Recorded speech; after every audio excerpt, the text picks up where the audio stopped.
Mari kita cek kehidupan kita masing-masing.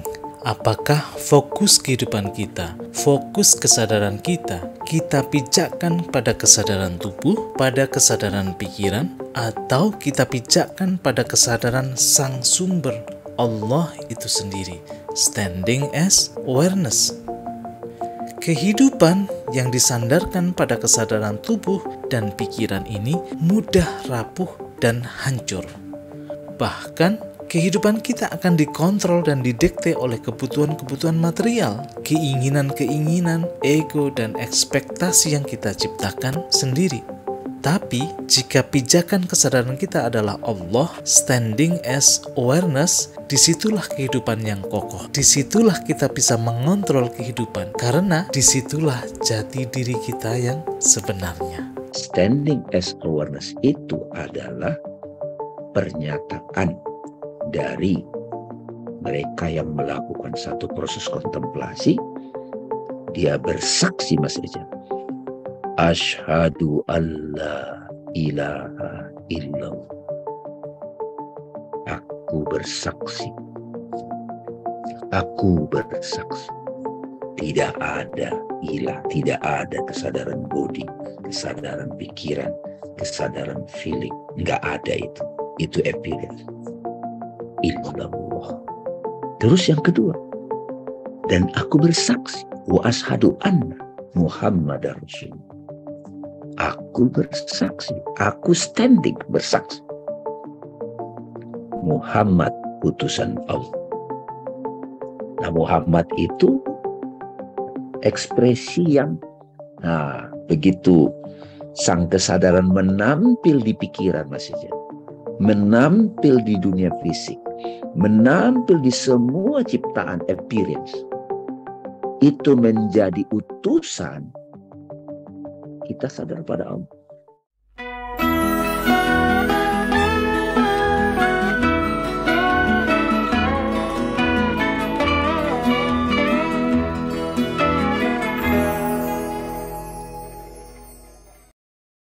Oke, baik. Bismillahirrahmanirrahim. Assalamualaikum warahmatullahi wabarakatuh.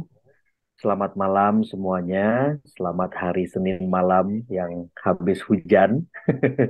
Ini luar biasa sekali kita dapat berkumpul kembali di Dialog Maya episode ke-6 dalam tema Standing as Awareness. Wah, kalau ngomongin soal Standing as Awareness ini jujur saya belum nyampe ilmunya, tapi sesering saya ketemu sama Bang Dame itu, Bang Dame sering sekali nyebut ini nih, standing as awareness. Terus karena saya penasaran gitu ya, kira-kira apa sih arti standing as awareness gitu.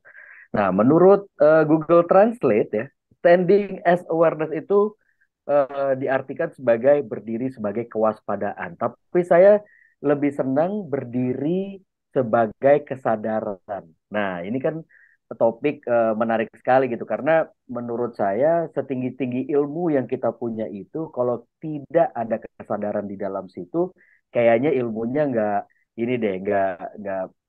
serasa percuma gitu, kira-kira gitu ya. Nah, sebelum mulai, izinkan saya untuk memimpin untuk silent sejenak. Kita tundukkan kepala, kita pejamkan mata, dan diikuti oleh Al-Fatihah. Silent, dimulai.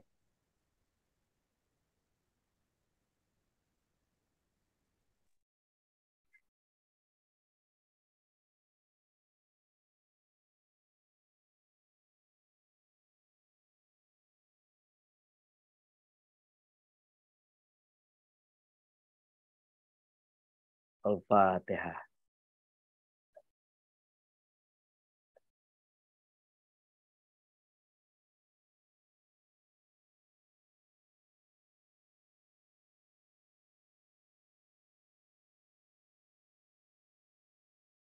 Amin, amin, amin, amin ya Rabbal Alamin. Tanpa berlama-lama lagi, mari kita sambut dengan gembira Mas Hasan alias Ustadz Hasan untuk memulai kajian malam hari ini. Silakan Mas Hasan. Oke, terima kasih Mas Reza. Terima kasih Bang Dame, terima kasih teman-teman semua yang hadir dan ikut join dalam kajian kita Dialog Maya pada malam hari ini. Bismillahirrahmanirrahim. Assalamualaikum warahmatullahi wabarakatuh. Alhamdulillahilladzi 'allama bil qalam, 'allamal insana ma lam ya'lam. Wassalatu wassalamu ala nabiyil uman sayyidina wa maulana Muhammadin al-ajalil akram wa ala alihi wa sahbihi wa man tabi'ahum bi ihsanin ila yaumil a'dham. Allahumma salli ala sayyidina Muhammad wa ala ali sayyidina Muhammad. Rabbi shrah li sadri wa yassir li amri wahlul 'uqdatam bil lisani yafqahu qawli, amma ba'du. Sebelum kita mulai diskusi kita, tadi menarik Mas Reza mengajak kita untuk silent. Praktek standing as awareness itu bisa kita dapatkan melalui silent. Ketika kita silent, mata kita tertutup. Kalau kita memperhatikan badan kita, berarti standing kita as a body. Tapi kalau dalam silent kita kepikiran macam-macam, pikiran kita ke sana kemari, itu berarti kita standing as mind. Tapi begitu kita silent, fisik kita luluhkan, kemudian pikiran kita luruhkan, disitulah nanti kita bahas tentang standing as awareness. Tapi bagaimana standing as awareness sebagai ilmu dulu? Nanti Bang Rami akan menambahi standing as awareness sebagai kesadaran menjalani kehidupan ini sehari-hari dengan standing as awareness. Baik, pada pertemuan kemarin kita sudah membahas bagaimana cahaya akal itu bisa menuntun kita menuju ke hakikat keberadaan diri kita. Sebelumnya kita sudah membahas cahaya yang ada di luar berupa cahaya indera, matahari sebagai cahaya yang terang, indera kita juga sebagai cahaya, kemudian akal kita sebagai cahaya, kemudian juga kita membahas tentang kolbu juga sebagai cahaya. Dan yang terakhir, yang pamungkas adalah Tuhan itu sendiri adalah sumber cahaya. Allahu nurus samawati wal ardh. Allah lah cahaya langit dan bumi. Itu kita sudah bahas. Dan sekarang ini momennya kita membahas standing as awareness. Allah sebagai sumber cahaya. Kemarin saya ingatkan lagi, kalau teman-teman yang nggak mengikuti dialog maya tentang cahaya kolbu itu ada dua macam kan. Kolbunya orang yang belum sadar terhadap Tuhan, dan kolbunya orang yang sudah sadar pada Tuhan. Ini berbeda. Kalau kolbunya orang yang belum sadar pada Tuhan, kolbunya itu cenderung berbolak-balik. Saat pikirannya enak, kemudian bisa memaknai semua ini dengan enak gitu kan. Tapi kalau cicilan numpuk, terus kemudian mulai tagihan-tagihan itu datang, pikirannya bergejolak. Ketenangan yang ada dalam dirinya kemudian tiba-tiba hilang. Sakinah itu tiba-tiba hilang. Mutmainnah, ketenangan diri itu tiba-tiba hilang. Boro-boro kita standing as awareness, standing as pikiran aja kacau. Itu kan praktek yang nyata kita jalani sehari-hari kan. Jadi pikiran yang belum stabil, manusia yang kesadarannya itu belum stabil, kolbunya itu masih cenderung berbolak-balik. Kadang iman, kadang kufur, kadang munafik, kadang antara iman sama munafik. Itu kita sudah bahas. Nah, tetapi kalau orang kesadarannya sudah mulai sadar pada cahaya yang terang itu, Tuhan itu sendiri, kolbunya menjadi baitullah. Makanya Nabi mengatakan, kolbul mu'min, hati orang yang sudah sadar pada Tuhan itu baitullah, rumah Tuhan. Jadi di situ ada rumah itu identik dengan kenyamanan, bagaimana kita pulang dengan aman dan sebagainya, itu gambaran kolbu. Itu kan kolbunya orang yang beriman. Kolbu adalah baitullah. Kita lanjutkan. Pada tema malam hari ini kita membahas pemilik rumah itu sendiri. Bukan hanya kolbu sebagai baitullah, tapi kolbu, kesadaran itu sebagai kesadaran ilahi itu sendiri. Yang sebenarnya menampil dalam rumah pikiran kita, rumah tubuh kita. kesadaran itu menampil dalam rumah-rumah itu. Nah, kita membahas pada malam hari ini tentang standing as awareness. Kita sadar sebagai kesadaran Tuhan. Kita berdiri, kata Mas Jaja tadi, kita berdiri sebagai sang kesadaran itu sendiri. Kita menjalani hidup sebagai sang kesadaran hidup itu. Baik, saya share screen dulu.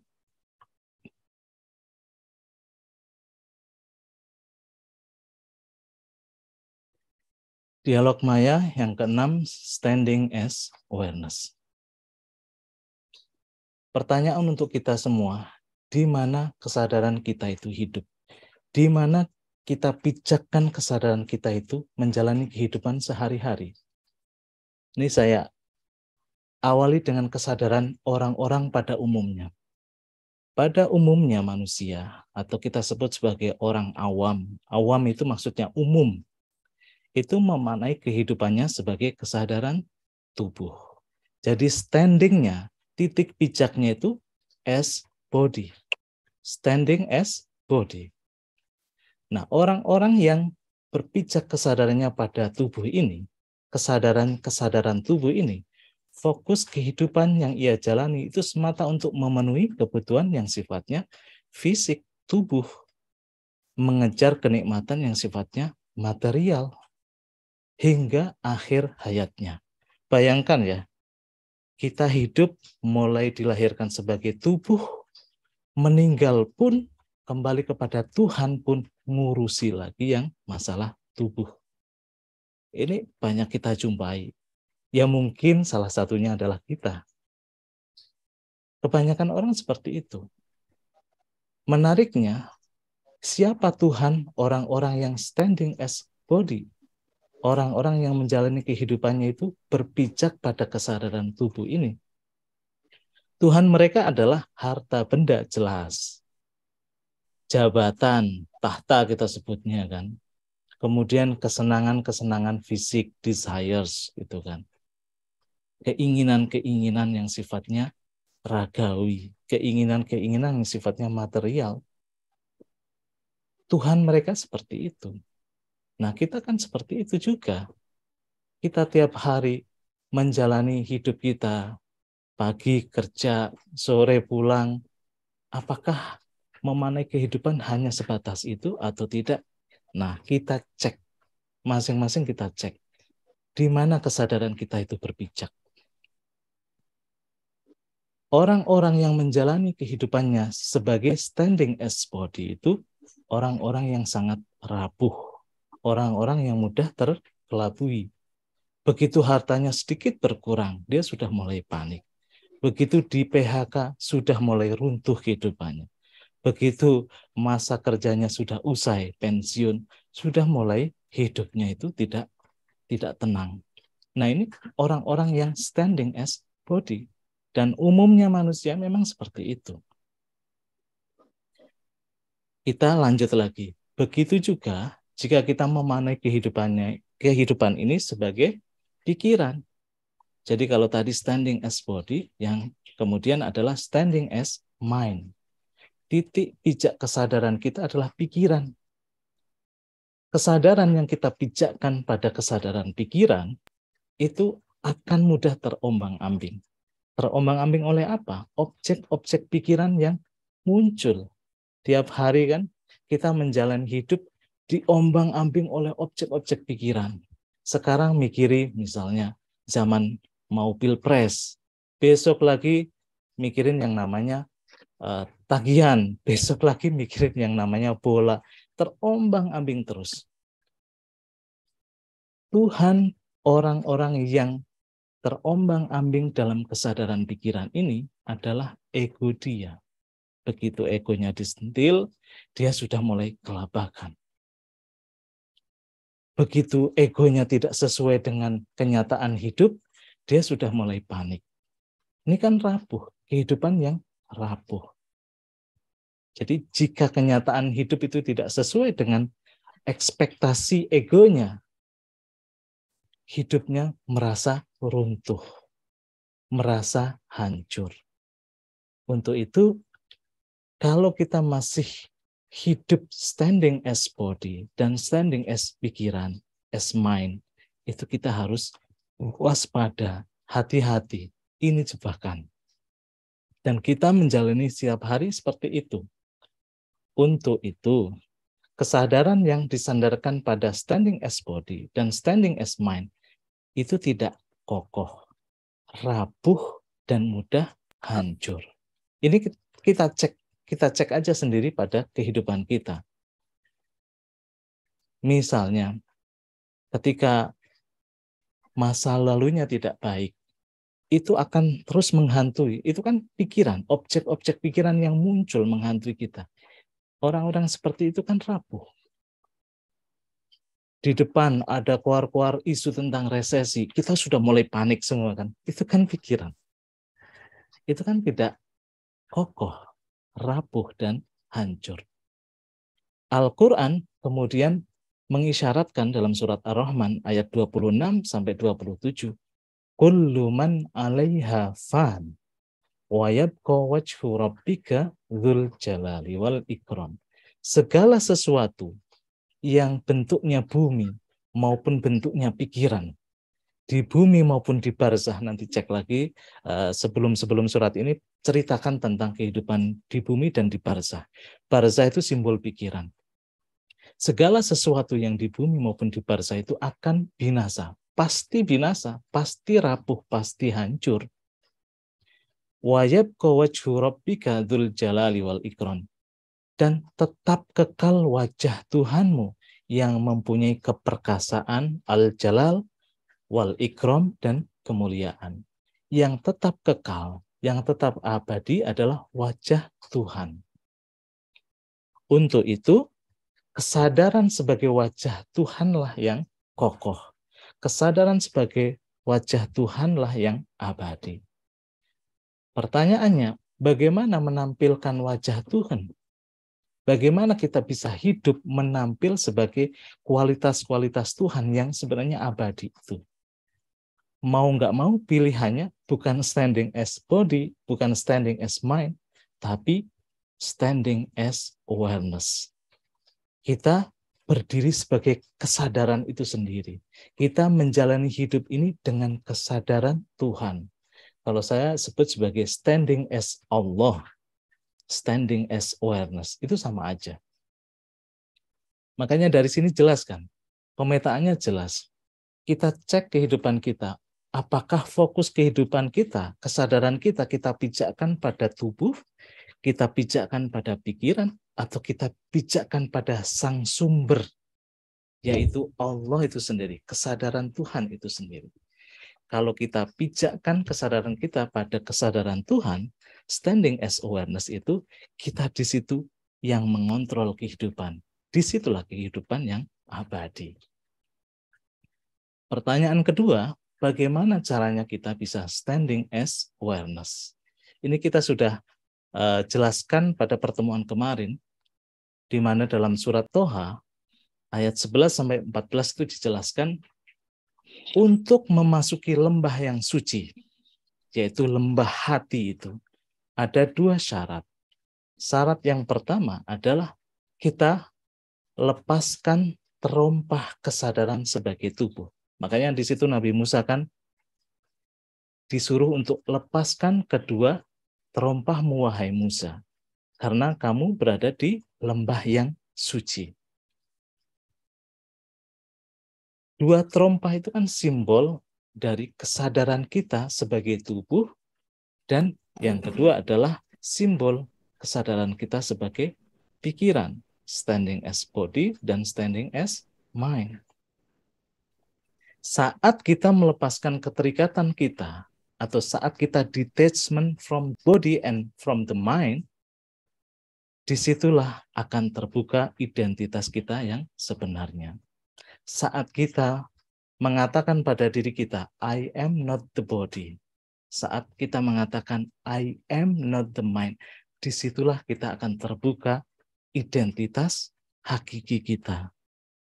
Dalam surat itu dikatakan, identitas yang sejati dari diri kita itu adalah Allah. Innani anallah La ilaha illa ana. Identitas sejati kita itu Allah. Awareness itself gitu kan. Kalau kata Bang Dami seperti itu. Kesadaran itu sendiri. Malangnya identitas sejati itu selama ini kita sekutukan. Kita sekutukan dengan identitas-identitas palsu. Identitas palsu yaitu saat kita mengidentifikasikan diri kita sebagai tubuh, itu kan palsu. Karena tubuh itu lama-kelamaan kan hancur. Masa iya identitas sejati hancur? Kan nggak mungkin. Kita sekutukan juga dengan identitas I am the mind. Aku sebagai pikiran. Pikiran kan juga tidak sejati. Come and go, come and go. Hari ini yang nampil di pikiran saya seperti ini. Besok kesadaran pikiran saya berubah lagi. Begitu terus. Untuk itu, kalau kita sudah melepaskan keterikatan kita pada body, kita melepaskan diri kita pada mind, maka disitulah akan terbuka innani anallah la ilaha illa ana. Ayat selanjutnya itu menarik. Bahwa saat kita melepaskan diri kita dari keterikatan kita pada tubuh, dan kita lepaskan diri kita pada keterikatan pikiran, di situ terbuka jati diri kita, disitulah fungsi ibadah. Makanya fa'budni wa aqimis sholata lidzikri. Semua ibadah, penyembahan, ritual apapun, termasuk sholat, tujuannya apa? Untuk menyadari identitas sejati ini. Untuk menyadari bahwa innani anallah. Standing as awareness. Ini yang terpenting. Selama ini kan kita menjalani kehidupan standing as body. Standing as mind. Yang kita diombang-ambing terus, diombang-ambing terus. Makanya fungsi prayer.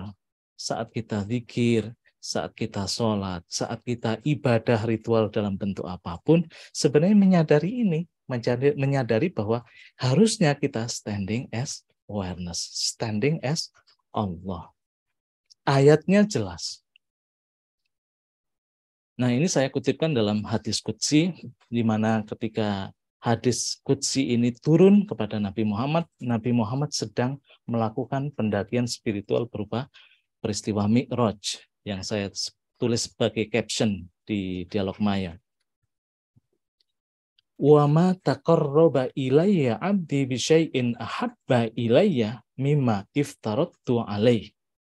Jadi tidaklah hambaku mendekat kepadaku dengan sesuatu yang lebih aku cintai daripada yang telah aku wajibkan atau aku fardukan kepadanya. Kita kan selama ini diwajibkan, difardukan oleh Allah untuk sholat, untuk ibadah. Fungsinya apa tadi? Fungsinya menyadari sang aku itu. Menyadari identitas sejati kita. Makanya kita harus melakukan pendakian dengan cara apa? Muqarrabah. Mendekat. Mendekat melalui apa? Melalui ibadah. Mendekat melalui apa? Melalui ritual. Mendekat melalui zikir, melalui sholat, dan media-media yang lain. Untuk itu, sholat bukan untuk sholat, tapi sholat untuk menyadari sang aku. Sholat itu sebenarnya fungsinya untuk standing as awareness. Kalau sekarang kan ada banyak ritual seperti yoga. Yoga juga akhirnya disalahgunakan. Yoga untuk kesehatan. Walaupun bisa juga. Tetapi fungsi yoga sendiri dalam tradisi asalnya itu untuk menyadarkan kita keterhubungan dengan sang asal itu, sang sejati. Makanya fungsi yoga seharusnya itu untuk standing as awareness, bukan untuk kesehatan. Nah, ini kan akhirnya bergeser maknanya kan. Sholat juga akhirnya bergeser hanya sebagai kewajiban. Hadis selanjutnya, wa ma yazalu 'abdi yataqarrabu ilayya bin nawafili hatta uhibbahu. Fa idza ahbabtuhu kuntu sam'ahu alladhi yasma'u bih. Jadi, kalau hamba-hambaku sudah mulai mendekat, dengan apa yang diwajibkan, terlebih lagi menambahi dengan apa yang disunahkan, apa yang disukai oleh Tuhan. Semakin mendekat, semakin mendekat, semakin mendekat, apa yang terjadi? Yang terjadi adalah terhempaslah identitas palsu itu. Apa yang saya sebut sebagai maya. Maya atau ilusi-ilusi yang kita bangun selama ini. Dibangun oleh orang tua bahwa kamu rumahnya ini, kamu saudaranya ini, kamu komunitasnya ini, kamu sosialnya ini, dan sebagainya. Semua mulai terlepas, semua mulai detachment. Disitulah ketika kita mendekat, semakin mendekat, kita itu mulai akhirnya terbakar. Kita mulai terbakar dengan cahaya Tuhan. Kita sudah mulai terlebur dengan kesadaran Tuhan. Jadi kalau kita terus-menerus mendekat kepada Tuhan dengan kesunahan-kesunahan itu, akhirnya Tuhan pun mencintai kita dan kita dengan Tuhan itu satu. Fa'idha ahbabtuhu. Jadi saat atau bila aku telah mencintainya, antara kekasih dan yang dicintainya itu menjadi lebur, menjadi satu, kuntu sam'ahu alladhi yasma'u bihi. Aku menjadi pendengarannya saat ia gunakan untuk mendengar.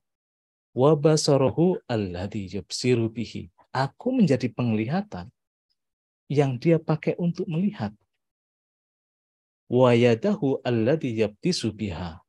Dan aku menjadi tangan yang digunakan untuk berbuat. Warijlahu allati yamshi biha. Dan aku akan menjadi kakinya yang dipakai untuk berjalan. Wa in sa'altani a'taituhu. Dan jika dia itu minta kepadaku, aku akan memberinya. Pasti memberinya. Jadi orang-orang yang sudah dekat dengan Tuhan, ketika minta sesuatu, pasti sebenarnya mintanya nggak sesuatu yang remeh. Masa sudah dekat dengan Tuhan, ya Allah aku bantu aku untuk bisa naik pangkat dong. Ya nggak mungkin seperti itu. Itu terlalu remeh bagi orang-orang yang sudah dekat dengan Tuhan. Wala inista'adani la'u'idhannahu. Dan jika dia itu minta perlindungan, maka aku melindunginya. Yang memproteksi itu langsung Tuhan. Nah ini hadis ini kan clear, jelas. Jadi ibadah yang selama ini kita lakukan sebenarnya adalah proses mi'raj kita mendekat dengan Tuhan sampai kita itu menjadi standing as awareness. Kalau kesadaran kita sudah standing as awareness, kita itu menjadi dia. Vulgarnya kan seperti itu. Makanya kuntu sam'ahu, aku yang akan menjadi pendengarannya, aku yang akan menjadi penglihatannya. Aku Tuhan yang akan menjadi tangannya, menjadi kakinya, dan apapun yang diminta akan aku berikan. Dan jika minta perlindungan juga aku yang melindungi. Ini kan vulgar. Ini termasuk salah satu hadis yang namanya qurbun nawafil, yang dimana Tuhan itu vulgar. Lanjut. Malam ini saya akan mengupas khusus tentang surat Al-Baqarah ayat 255 yang biasa kita sebut sebagai ayat kursi. Ayat kursi ini vulgar juga, menggambarkan bagaimana proses kita menjadi standing as awareness. Bagaimana Tuhan itu menjadi kesadaran kita, tapi kita nggak ngeh, kita nggak sadar. Ayat yang powerful menggambarkan standing as awareness adalah ayat kursi. Kita mengulang-ulang ayat ini, tapi entah kita menyadarinya apa enggak. Allahu la ilaha illa huwa. Allah, tidak ada Tuhan melainkan Dia. Ingat, ayat ini dimulai langsung dengan penegasan Allah. Ini mengasumsikan bahwa kesadaran kita itu sudah Allah. Kesadaran kita sudah standing as Allah, standing as awareness. Makanya disusuli la ilaha illa huwa. Disusuli dengan penafian segala sesuatu selain dia itu batal. Menafikan segala Tuhan selain Allah. Jadi kalau kita masih menuhankan objek-objek fisik, material, berarti kita belum layak membaca ayat ini. Kalau kita masih menuhankan ego kita, menuhankan pikiran-pikiran yang kita anggap bisa kokoh itu, sebenarnya belum layak membaca ayat ini. Ini mengisyaratkan bahwa saat kesadaran kita sebagai sang subjek, Allah, standing as awareness, segala sesuatu yang selama ini kita pertuhankan, sebenarnya tidak punya kuasa lagi, tidak punya kontrol lagi bagi diri kita. Jadi kalau orang kesadarannya standing as body, sebenarnya mengontrol hidup dia itu kan materi, tubuh ini. Tapi kalau kita sudah standing as Allah, standing as awareness, tubuh itu sudah tidak mempunyai kuasa lagi, tidak bisa mengontrol lagi, harta benda tidak bisa mengontrol lagi diri kita. Pikiran sudah tidak bisa mengontrol lagi diri kita. Makanya ini ayat yang saya katakan vulgar. Sebaliknya, jika kita masih mudah dikendalikan oleh kesadaran tubuh dan kesadaran pikiran, maka kesadaran kita belum standing as awareness. Untuk itu ayat ini jelas didahului dengan langsung Allah. La ilaha illa huwa. Ayat selanjutnya Al-Hayyul Qayyum. La ta'khuduhu sinatu wala naum. Al-Hayyu, Tuhan yang maha itu, Allah itu Al-Hayyu, maha hidup, Al-Qayyumu, maha tegak, la ta'khuduhu sinatu wala naum, tidak ngantuk, wala naum, dan tidak tidur. Ini clue-nya. Jadi standing as awareness itu Al-Hayyu, Al-Qayyum, kesadaran yang selalu hidup. Berarti lawannya hidup apa? Mati. Kalau kita standing as body, sebenarnya kesadaran kita itu mati. Kita dikendalikan kan mati. Kalau kita standing as mind, itu sebenarnya kan nggak hidup. Itu mati. Makanya dalam ayat tentang kematian, kullu nafsin dha'iqatul maut. Setiap jiwa itu merasakan mati. Ketika jiwa itu standing as body, memaknai hidup itu sebagai tubuh. Disitulah jiwa mengalami kematian. Maka ayat ini jelas bahwa kalau kita itu standing as awareness, kesadaran itu kita itu selalu hidup. Karena dia yang mengontrol. Bukan hanya Al-Hayyu, tapi juga Al-Qayyum. Dia itu selalu tegak, selalu standing. Qayyum itu artinya standing. Lawannya Al-Hayyu itu adalah mati, lawannya Al-Qayyum yang tegak, berarti ada kecondongan, kan? Ini luar biasa. Makanya ayat selanjutnya adalah sinatu wala naum. Sina itu artinya ngantuk. Orang kalau ngantuk kesadarannya tegak enggak? Nyetir kenceng nih, ngantuk, jek, oleng. Itu kan berarti kesadarannya tidak tegak, kesadarannya tidak hidup. Wala naum, ngantuk aja nggak boleh, apalagi naum. Itu simbol bagi orang-orang yang kesadarannya itu tertidur. Kesadarannya itu mati. Hanya kesadaran sebagai subjek, hanya kesadaran sebagai Allah standing as awareness lah, kesadaran itu selalu hidup dan tegak. Kesadaran yang hidup dan tegak adalah kesadaran yang kokoh. Kesadaran yang stabil. Kesadaran itu yang mengontrol dan mengendalikan kehidupan. Selama ini ayo kita ngaku rame-rame. Yang mengontrol kehidupan kita apa? Paling-paling ya uang, paling-paling ya jabatan, paling-paling ya teman, paling-paling ya pikiran kita yang pengen cepat kaya gitu kan. Tapi Yang mengontrol Allah atau enggak? Ini kan vulgar juga. Sementara kesadaran ngantuk dan tidur menggambarkan kesadaran yang tidak stabil, kesadaran yang mati, kesadaran yang rapuh, kesadaran yang menciptakan dream, mimpi. Iya kan? Tiap hari kan kita bermimpi ini, bermimpi itu. Itu kenapa? Karena kesadaran kita belum standing as awareness.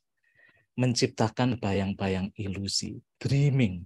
Tiap hari kesadaran kita sinatun wala naum. Kesadaran kita ngantuk dan kita menjalani hidup dengan kesadaran tidur. Makanya dari awal dialog Maya saya kutip hadis itu, innan nas niyamun, kata Nabi Muhammad kan. Semua manusia itu kesadarannya kayak kesadaran tertidur. Dreaming terus kan. Nggak sadar pada yang standing itu sebenarnya. Kesadaran yang tidak stabil, mati, kesadaran yang rapuh, kesadaran yang dreaming itu sebaliknya. Kalau kesadaran as awareness itu mengontrol, nah kesadaran yang sinah dan naum, yang ngantuk dan tidur itu justru ini mengontrol hidup kita. Kita dikontrol oleh mimpi kita dikontrol oleh bayangan kita dikontrol oleh harapan-harapan kita dikontrol oleh ekspektasi kita. Itu kan sebenarnya itu. Jelas kan? Kalau kita standing as awareness, berarti la sinatu wala naum. Tidak tidur dan tidak ngantuk. Kesadaran yang waspada. Eling lan waspodo kalau kata orang Jawa. Selalu eling, selalu tegak, selalu sigap, selalu waspada. Kesadaran yang standing as awareness itu, lanjutan ayatnya adalah lahu ma fis samawati wa ma fil ardh. Dialah yang memiliki, bahkan menciptakan langit dan bumi. Kesadaran yang standing as awareness itu, al-hayyul qayyum, itu adalah kesadaran yang kreatif, maha kreatif. Dia aktif mencipta, mengekspresikan dirinya, baik dalam level yang tinggi, kita sebut langit-langit, maupun di level yang terendah, kita sebut sebagai bumi, zahir dan batin. Jadi kesadaran standing as awareness itu terekspresi dalam zahir maupun batin, terekspresi dalam makrokosmos maupun mikrokosmos. Apapun yang ada di langit dan apapun yang ada di bumi, sebenarnya kan milik dia, kreasi dia, ekspresi dia. Nah, kalau level manusianya seperti ini, kalau kesadaran kita itu standing as awareness, selalu zikir, selalu sadar pada Tuhan, kita juga sama mempunyai kesadaran yang kreatif, produktif, menciptakan sesuatu, baik di level imajinasi dan turun pada level konkretnya. Tapi kalau kesadaran kita itu ngantuk dan tidur, ini kan menggambarkan kita itu dreaming gitu kan. Maka kesadaran yang dreaming itu hanya akan bergulat dengan mimpi, bergulat dengan drama-drama hidup yang tidak ada usainya. Ini kan kita lagi kan, kesadaran kita dreaming, kita ribet dalam drama-drama pikiran yang kita ciptakan. Kalau drama-drama itu hilang, sebenarnya manusia itu punya lahu ma fis samawati wa ma fil ardh, kreatif. Tapi hidup kita kan kita penuhi dengan dreaming itu kan. Karena kesadaran kita masih ngantuk dan tidur. Kita akhirnya bergulat dengan masalah demi masalah yang tidak selesai. Karena kesadaran kita masih di situ. Ayat selanjutnya, ma'dzalladzi yashfa'u indahu illa bi'idznih. Tidak ada satupun yang bisa memberikan syafaat atau pertolongan, melainkan seizinnya. Hanya kesadaran yang sudah standing as awareness yang bisa memberikan pertolongan. Sebab kesadaran yang masih ngantuk, kesadaran yang masih tidur, ignorant itu kan sibuk bergulat dengan drama-drama atau ilusi yang diciptakannya sendiri. Boro-boro memberikan pertolongan orang lain, dirinya aja masih ribet. Tapi kan tidak bagi orang-orang yang sudah standing as awareness. Kalau kata Bang Dame, hidupnya itu sudah tegak, mantep. Sehingga pengaliran yang dilakukan itu adalah dharma. Bukan untuk kepentingannya, bukan. Tapi untuk mengalirkan kualitas Tuhan. Syaratnya tadi, kesadaran kita sudah standing as awareness. Jelas bahwa kesadaran manusia yang sudah standing as awareness itu bisa memberikan pertolongan. Dan pertolongan itu kan atas izinnya Tuhan. Kita menjadi instrumen of God. Kita menjadi instrumen bagi Tuhan. Itu mengalirkan kualitas-kualitasnya. Untuk itu kesadaran orang yang sudah bangun, spiritualitasnya, kesadaran yang sudah standing as awareness itu seperti Nabi Muhammad, bisa memberikan syafaat. Makanya di situ Nabi Muhammad dikatakan manusia yang bisa memberikan syafaat. Karena Nabi Muhammad sudah selesai dengan dirinya sendiri. Manusia yang sudah bisa menegakkan kesadarannya sebagai kesadaran Tuhan. Hanya manusia-manusia yang kesadarannya sudah standing as awareness yang bisa mendapatkan lisensi atau izin memberikan pertolongan atau syafaat. Ayat selanjutnya, ya'lamu ma baina aydihim wa ma khalfahum. Dia mengetahui apa yang di hadapan dan di belakang mereka. Ini jelas. Tidak ada yang tersembunyi bagi Tuhan. Dia yang maha mengetahui, tidak mungkin bisa dikelabui. Nggak bisa kita cheating, nggak bisa kita bohong-bohongi, nggak bisa. Karena kesadaran itu melingkupi segala sesuatu. Gimana kita bisa menyembunyikan sesuatu gitu kan? Semua terlihat transparan baginya. Tidak ada batas apapun yang bisa menghalangi bagi Tuhan mengetahui sesuatu. Tapi bayangkan kalau kesadaran kita masih sebagai tubuh kan masih ada batasnya. Segala sesuatu yang di luar kapasitas penglihatan kita kan nggak mengetahui, makanya lemah. Tapi kalau kita sudah standing as awareness, maka nggak ada yang membatasi penglihatan kita. Ilmunya itu maha tak terbatas. Kurang lebihnya seperti itu. Ayat selanjutnya, wala yuhituna bisyai'im min ilmihi illa bima syaa. Tidak ada yang bisa meliputi ilmunya kecuali atas kehendaknya. Begitu juga tidak ada yang bisa meliputi ilmu Tuhan yang begitu luas kecuali manusia yang kesadarannya sudah standing as awareness. Nabi mengatakan, ana madinatul ilm wa aliyu babuha. Nabi itu kan simbol atau gambaran manusia yang kesadarannya sudah bangun, sudah standing as awareness. Makanya dia mengatakan ana madinatul ilm wa aliyu babuha. Aku adalah kota pengetahuan. Kota itu kan berarti di situ luas sekali pengetahuan yang dimiliki Nabi. Wa aliyu babuha. Dan Ali, Imam Ali, karamallahu wajhah, itu pintu ilmunya. Pada waktu itu seperti itu. Jadi gambarannya orang-orang yang diberikan izin, diberikan kehendak Tuhan untuk mengetahui ilmu Tuhan yang begitu luas, syarat utamanya dan syarat satu-satunya adalah orang-orang yang kesadarannya sudah standing as awareness. Wasi'a kursiyuhus samawati wal ardh. Begitu luasnya kursinya Tuhan, langit dan bumi. Kursi, kita ingat, kursi adalah simbol bagi kuasa, kekuasaan. Kursi presiden direbutkan banyak orang, kan? Itu kan simbol bagi kekuasaan. Kekuasaan yang diduduki oleh penguasa. Begitu juga dengan Tuhan. Tuhan sang penguasa segalanya. Kekuasaannya sangat luas. Meliputi langit dan bumi. Bahkan langit dan bumi adalah kursi atau tempat bagi Tuhan itu hadir dan bertahta. Langit dan bumi adalah tempat bagaimana Tuhan itu mengekspresikan dirinya. Luas sekali. Sebagaimana jika kesadaran manusia itu sudah standing as awareness, maka kesadaran itu menguasai semua semesta pikiran dan tubuhnya.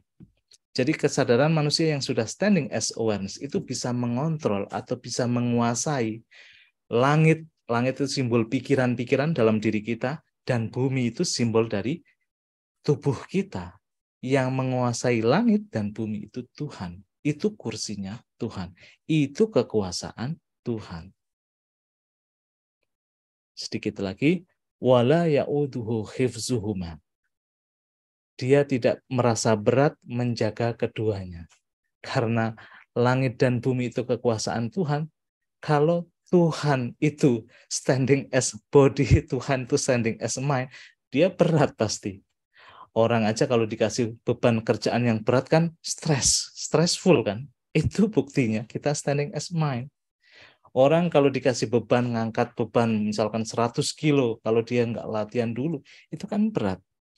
Tapi kalau standing kita as awareness, kesadaran kita sudah al-hayyul qayyum, di situ tidak ada berat lagi. Berat itu kan mengindikasikan beban.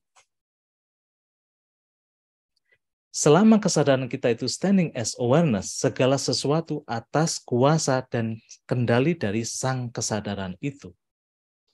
Swami Vivekananda pernah mengatakan, jika kesadaran pikiran ini kita leburkan ke dalam kesadaran pikiran semesta, maka semesta atas kendali kita.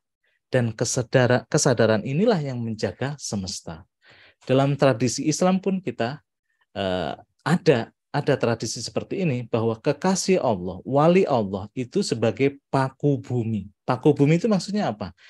Kesadaran wali-wali Tuhan yang sangat dengan Tuhan itu menjaga keselarasan semesta, menjaga keselarasan langit dan bumi. Tapi kalau kita belum sebagai wali, kita ya belum bisa punya kontrol atas bumi, belum punya kontrol atas langit. Terakhir, wa huwal aliyul azim. Ini pamungkas. Allah, sang kesadaran yang hidup dan tegak itu, standing as awareness, itu adalah al-ali. Penyebutan al-ali ini bagi saya tidak tiba-tiba, karena pas gitu kan. Pas, ayat ini pas. Al-ali maknanya apa? Yang maha tinggi. Jadi kalau manusia kesadarannya itu as awareness, standing as awareness, dia itu menduduki realitas tertinggi. Menduduki tempat yang tertinggi. Al-azim. Dan disitulah memperlihatkan jumawanya Tuhan. Dia itu memang maha hebat. Gitu kan.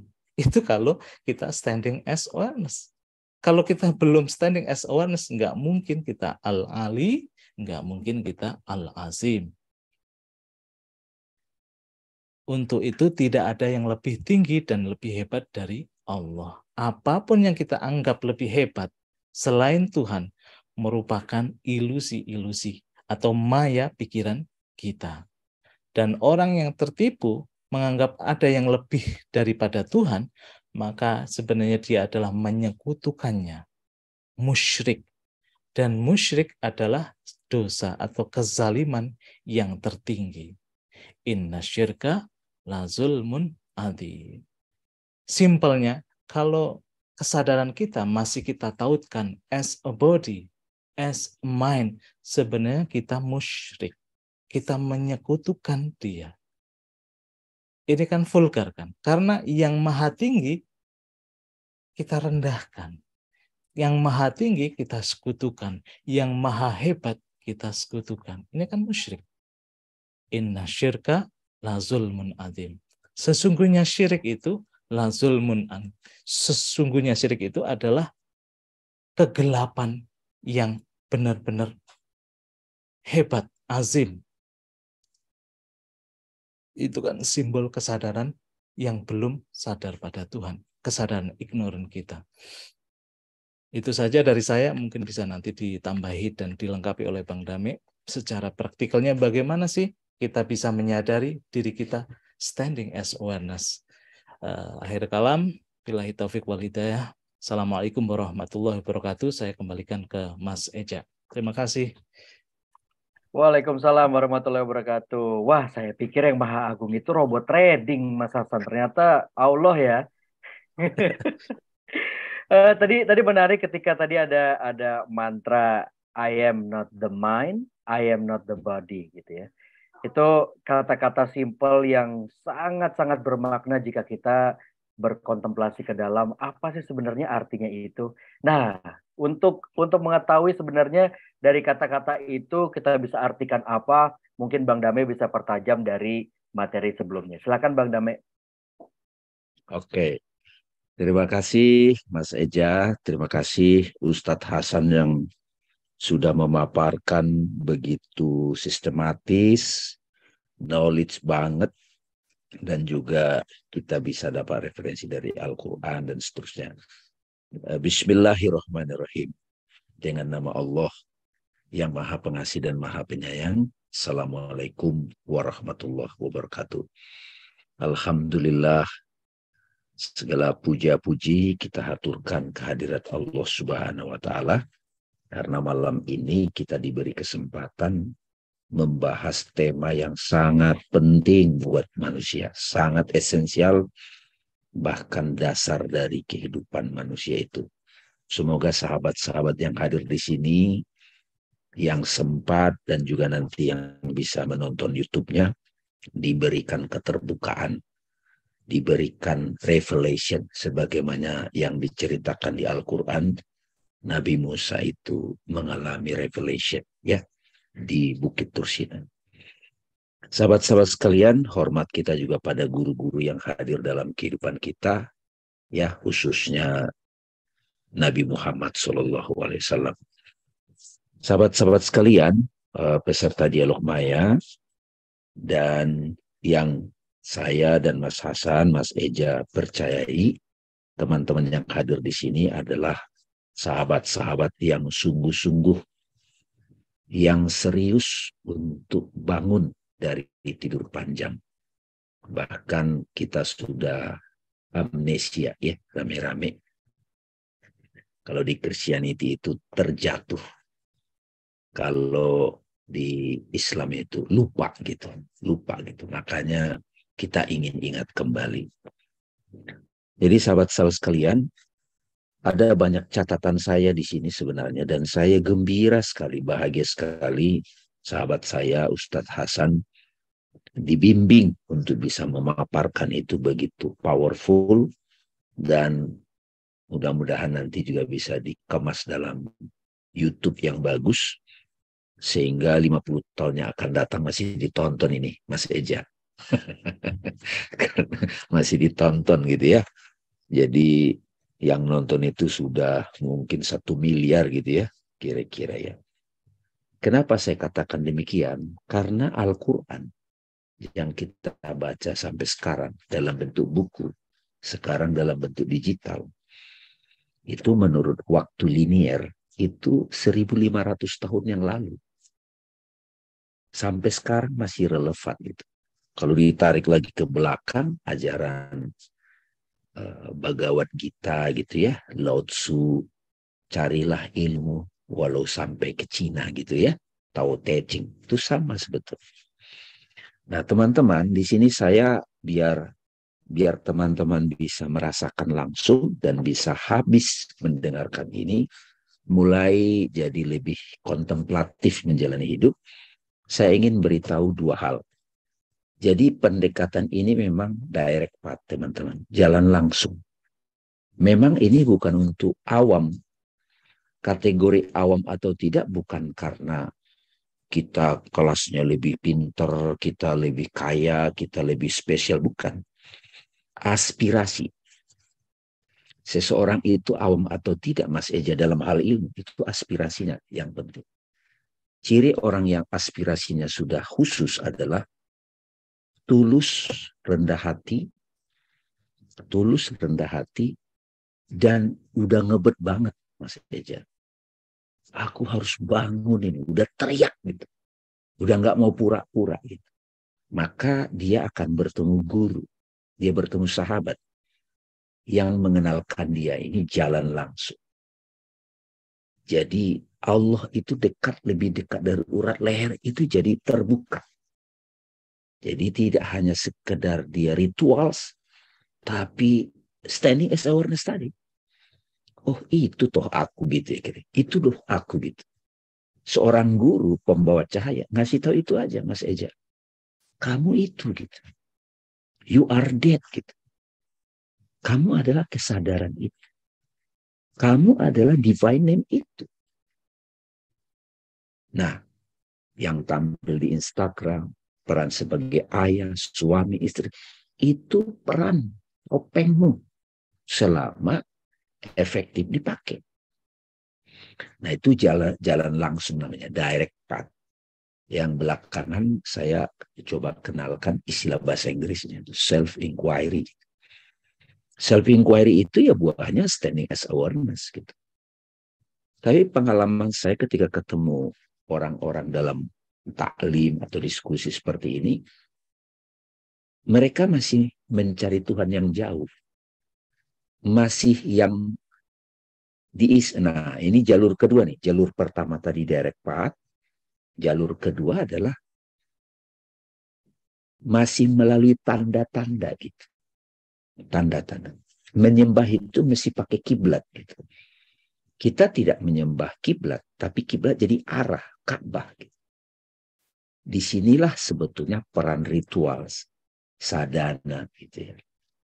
Ya ritual penyembahan. Dan disinilah agama syariat banyak berperan. Jadi aku dan Tuhan itu aku dan dia. Gitu. Aku dan dia gitu. Yang Tuhannya seolah-olah jauh. Padahal dia maha meliputi. Gitu. Jadi untuk bisa menghayati Mas Eja standing as awareness susah gitu. Karena sudah ratusan mungkin puluhan tahun kita terbiasa dengan aku dan engkau Tuhan. Ya, jadi aku dan engkau gitu. Dan itu juga yang disampaikan di Al-Fatihah kan. Jadi dua pendekatan ini betul-betul sangat nampak dalam kehidupan kita. Direct path, ya, langsung meneliti siapa aku. Nah, terkesan orang seperti ini tidak banyak ritualnya, Mas Eja. Kok dia nggak sholat gitu? Kok dia nggak zikir? Enggak memang. Nggak nampaknya, nggak menunjukin. Oh, yang itu rajin banget tahajudnya. Tapi nggak sadar gitu. Nah, tapi kalau yang bijak, dia bisa tahu dua-duanya. Ya, pendekatan dualitas hamba dan Tuhan itu seolah-olah dua entitas, pendekatan yang satunya direct path. Nah, ini tokoh yang pendekatan direct path ini yang kita kenal seperti Al-Halaj. Jadi dia vulgar ngomong, ana al-haq, I am the truth. Tapi dia siap menerima konsekuensi. Kalau di Jawa itu ada sesi tinjinar yang kita kenalkan. Kalau yang mengelaborasi begitu piawai metafisiknya itu Ibnu Arabi. Tapi itu pun banyak orang tetap melihat metafisiknya yang sistematis itu, Tuhannya itu luar biasa, tak terjangkau kesannya gitu. Nah, saya juga sama Hasan kan ya sama-sama nulis tesis tentang Ibnu Arabi gitu ya.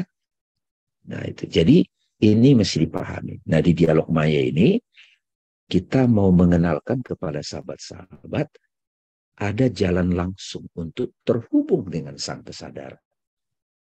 Ya. Nah kalau teman-teman mengamati tadi proses yang dijelaskan Mas Hasan, misalnya ya, I'm not my body. Ya kan? Itu kan sebetulnya la ilaha. Karena body ini begitu menjadi pusat perhatian. Tuhan itu bahasa lainnya adalah apa yang benar-benar kita perhatiin. Kita pentingkan. Dia menyedot perhatian kita. Kesadaran ketika dia memperhatikan sesuatu dan diperhatikan itu jadi ilah namanya. Ya. Pikiran kita jalan-jalan terus. Nah, dua terompah gitu. Terompah itu artinya sandal. Pijakan, simbolnya begitu. Jadi Musa itu mengalami itu. Kita mengalami itu. Proses untuk melepaskan kesadaran terhadap body, kesadaran terhadap mind yang aktif. Begitu kita sudah mulai menyadari, aku bukan badan, aku bukan mind, yang ada apa? Nah, lembah suci, keheningan, Mas Eja. Saya suka mengenalkan juga simbol dari keheningan itu adalah unsur ether dari 5 elemen pembentuk semesta. Bumi, air, api, udara, ether. Ether itu space. Mas Eja di ruang kamar itu, sadar furniture, itu the wall. Oke? Sadar udara, sadar cahaya. Karena nggak bisa terlihat furniture tanpa kita sadar pada cahaya, tanpa ada cahaya. Tapi sebetulnya sadar space gitu. Nah, padahal itu masih kesadaran terhadap realitas fisik. Nah sekarang begitu kita lepaskan panca indera kita, suara saya masih oke? Masih aja. Nah, ketika kita mulai lepaskan panca indera, kesadaran terhadap panca indera yang disebut meditasi, ya kita tidak mengaktifkan pendengaran terhadap yang di luar dan seterusnya, lalu kita sadar apa yang hadir di pikiran kita, come and go. Bahkan kalau pikiran dominan ada namanya perasaan, feeling, emotion, image, thoughts, feeling, itu mulai kita sadari. Ketika itu sudah mulai jinak teman-teman, kita perhatiannya, standingnya sebagai space. Nah, space ini infinite nih Mas Eja. Nah, ini yang disebut tanpa batas, infinite. Nah, space itu begitu disadari, ada di situ yang lembut. Nah, bahasanya itu sang sadar gitu. Nah, sang sadar itu begitu teguhnya. Dia ngomong Mas Eja, maka dengarkanlah apa yang diwahyukan kepada Innani anallah. Sesungguhnya aku ini Allah. Nah, setelah aku bukan body, aku bukan pikiran, aku bukan perasaan, ada the awareness of space. Dalam kesadaran the awareness of space itu, kita menyadari background sang sadar. Being aware. Oh, being aware kalau kata Robert Spira. Bahasa sehari-harinya adalah aku. Aku.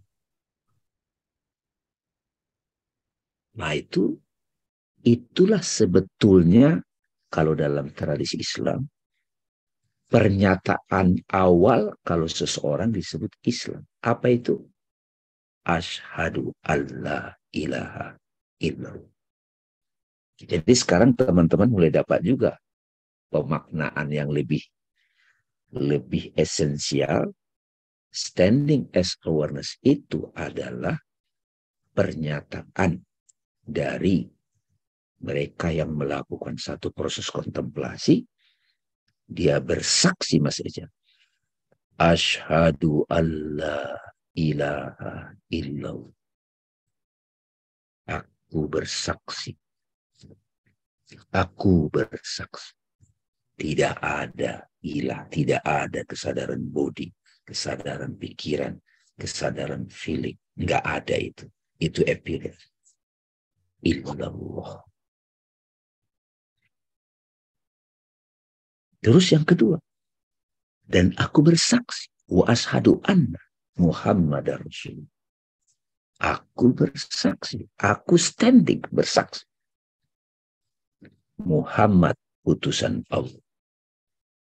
Nah, Muhammad itu ekspresi yang begitu sang kesadaran menampil di pikiran Mas Eja, menampil di dunia fisik, menampil di semua ciptaan appearance. Itu menjadi utusan, kita sadar pada Allah. Itu sebabnya dalam tradisi Islam, Muhammad tidak boleh diidentikan dengan badan, Mas Eja. Ya kan? Nggak boleh membayangkan wajah badannya. Karena bukan itu Muhammad yang mau disaksikan. Bukan sejarahnya juga. Karena wa ashadu anna Muhammad Rasulullah. Itu bukan Muhammad bin Abdullah. Bukan Muhammad individu. Tapi segala apapun yang menjadi utusan Allah. Apapun yang membuat kita sadar pada Allah. Nah, disitulah dalam tradisi tasawuf ada istilah Nur Muhammad. Jadi teman-teman, syahadat itu adalah pernyataan, ekspresi yang datang dari pengalaman langsung, standing as awareness maksudnya. Ashadu an la ilaha illallah itu dia ada yang lain kecuali dia. Nah, alam semesta ini apa? Alam semesta ini menjadi proyeksi dari sang kesadaran. Tajalinya Allah. Jadi nggak apa-apa kita jadi kaya juga masih beli Harley gitu. Nggak apa-apa. Asal kita sadar, sang kesadaran mengekspresi melalui itu. Jadi ada makanya dua syahadat itu. Kalau ashadu la ilaha illallah itu hilang semuanya. Yang ada hanya dia. Wa ashadu anna Muhammadar Rasulullah. Banyak ini. Dunia ini apa? Matahari itu apa? Pohon itu apa? Nah, seorang wali, seorang yang sudah standing as awareness, yang sadar, dia menyaksikan alam ini sebagai tarian Tuhan. Nah, itu Rumi nyampe ke situ. Hai, kalian menikmati tarian, tapi tidak sadar pada sang penari gitu kan. Seluruh alam ini adalah tariannya dia, sang tunggal. Seluruh alam ini adalah tariannya, af'alnya kalau di dalam tasawuf. Yang hadir di pikiran pun tariannya. Tadi ada yang nanya, gimana dia mengatasi keliaran pikiran gitu.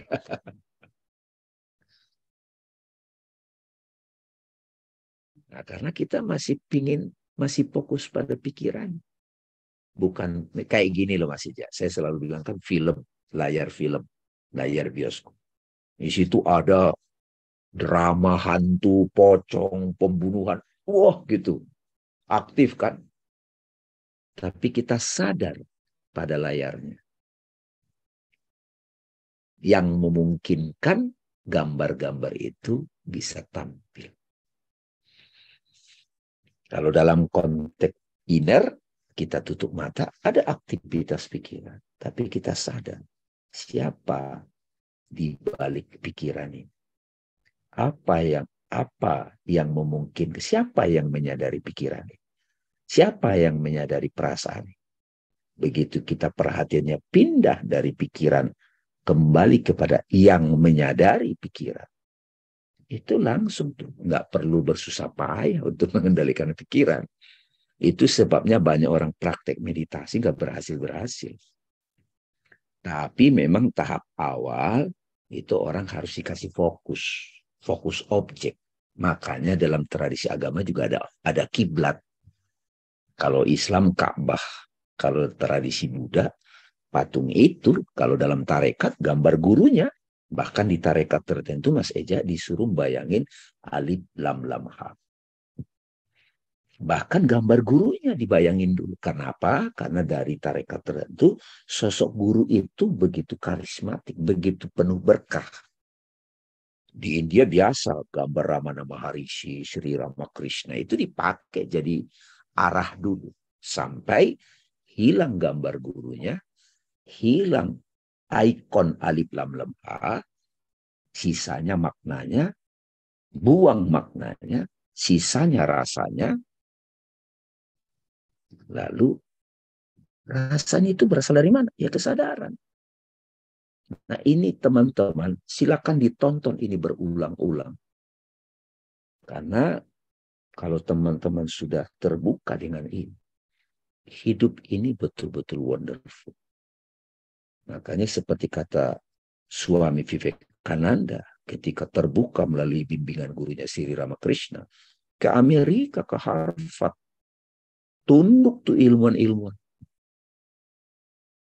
Jadi ini bukan ilmu main-main. Ya, saya kira itu. Dan ketika kita sudah sadar syahadat itu, Mas Eja, kita bisa bawa itu latihannya dalam praktek sholat. Nah, ini ada uraiannya juga nih. Dalam hubungan, di situ manifest sang kesadaran sebagai love. Jadi love itu nama lain dari kesadaran. Ketika dia aktif diciptakan. Makanya seluruh alam semesta ini diciptakan dengan Bismillahirrahmanirrahim. Ketika sang kesadaran menampil dalam bentuk-bentuk yang luar biasa beragam, itu namanya beauty. Beauty, zohir dia. Beauty menampil sebagai suara Mas Eja jadi musik. Begitu beauty menampil sebagai aroma, itu jadi parfum. Itu semua asalnya dari sang kesadaran. Makanya Mas Eja, teman-teman, begitu kita kembali kepada asal dari semuanya, sang kesadaran. Baru dari situ kita melangkah. Hidup jadi dharma. Itulah the real life. Kalau sebelum ke situ, hidup adalah drama. Maka hubungan-hubungan jadi apa? Drama relationship atau karmic relationship. Nah, drama itu pengaturnya namanya karma. Hukum sebab akibat, sunnatullah. Algoritma semesta. Kalau sekarang kalau masuk ke digital, algoritma digital gitu. Tapi kalau kita turun ke dunia panggung, manifest dengan kesadaran sebagai cinta, itu jadi dharma.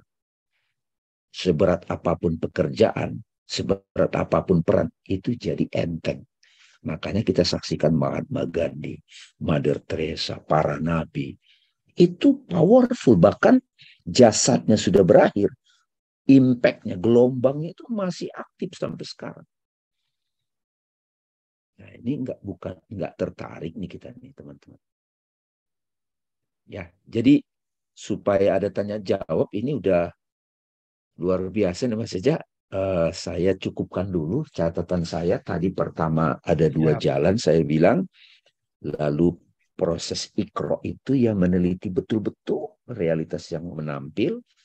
Syahadat. Lalu itu dibawa dalam sholat. Nanti juga dan seterusnya ya.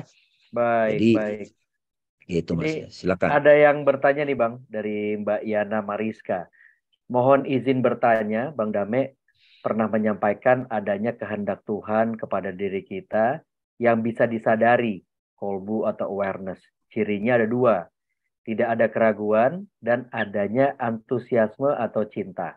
Akan tetapi dari pengalaman seperti ada beberapa kegiatan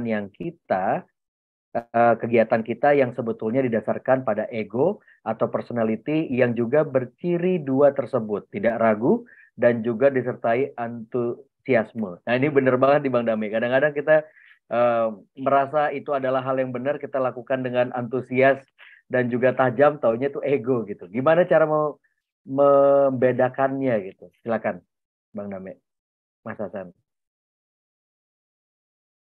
Ya, jadi ketika saya sampaikan waktu itu, ciri itu kan dari pertanyaan. Gimana sih Bang membedakan suara ego sama kolbu ya? Kalau dikategorikan dua gitu. Kadang saya bedakan tiga, ego, akal, kolbu gitu. Kolbu itu nanti di situ jadi standing as awareness gitu. Saya waktu itu ya merujuk Al-Quran juga. La riba fi dzalikal kitab gitu. Kitab itu pengetahuan itu. La riba fihi hudal lil muttaqin. Tidak ada keraguan di dalam. Petunjuk bagi mereka yang takwa lagi nih. Waspodo gitu. Alert. Nah, jadi kalau orang yang sudah standing as awareness, sudah digerakkan oleh kehendak kolbu atau divine, emang gak ada keraguan. Clear, mantap, kasih sayang. Kalau marahnya juga gak ragu-ragu gitu. Karena marah itu ekspresi dari menjaga keseimbangan loh. Seorang arif kalau marah itu justice, keadilan. Makanya Krishna ketika agama sudah diporak-porandakan, aku turun menegakkan keadilan gitu. Jadi jangan dikira kesadaran itu, ya dia bisa tegas datangnya. Jadi Jalal kalau dalam tasawuf itu. Al-Malik gitu kan. The King gitu kan.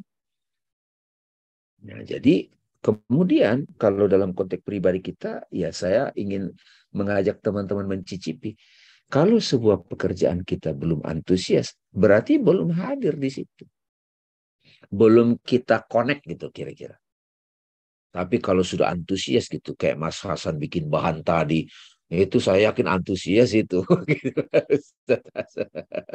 Mas Eja.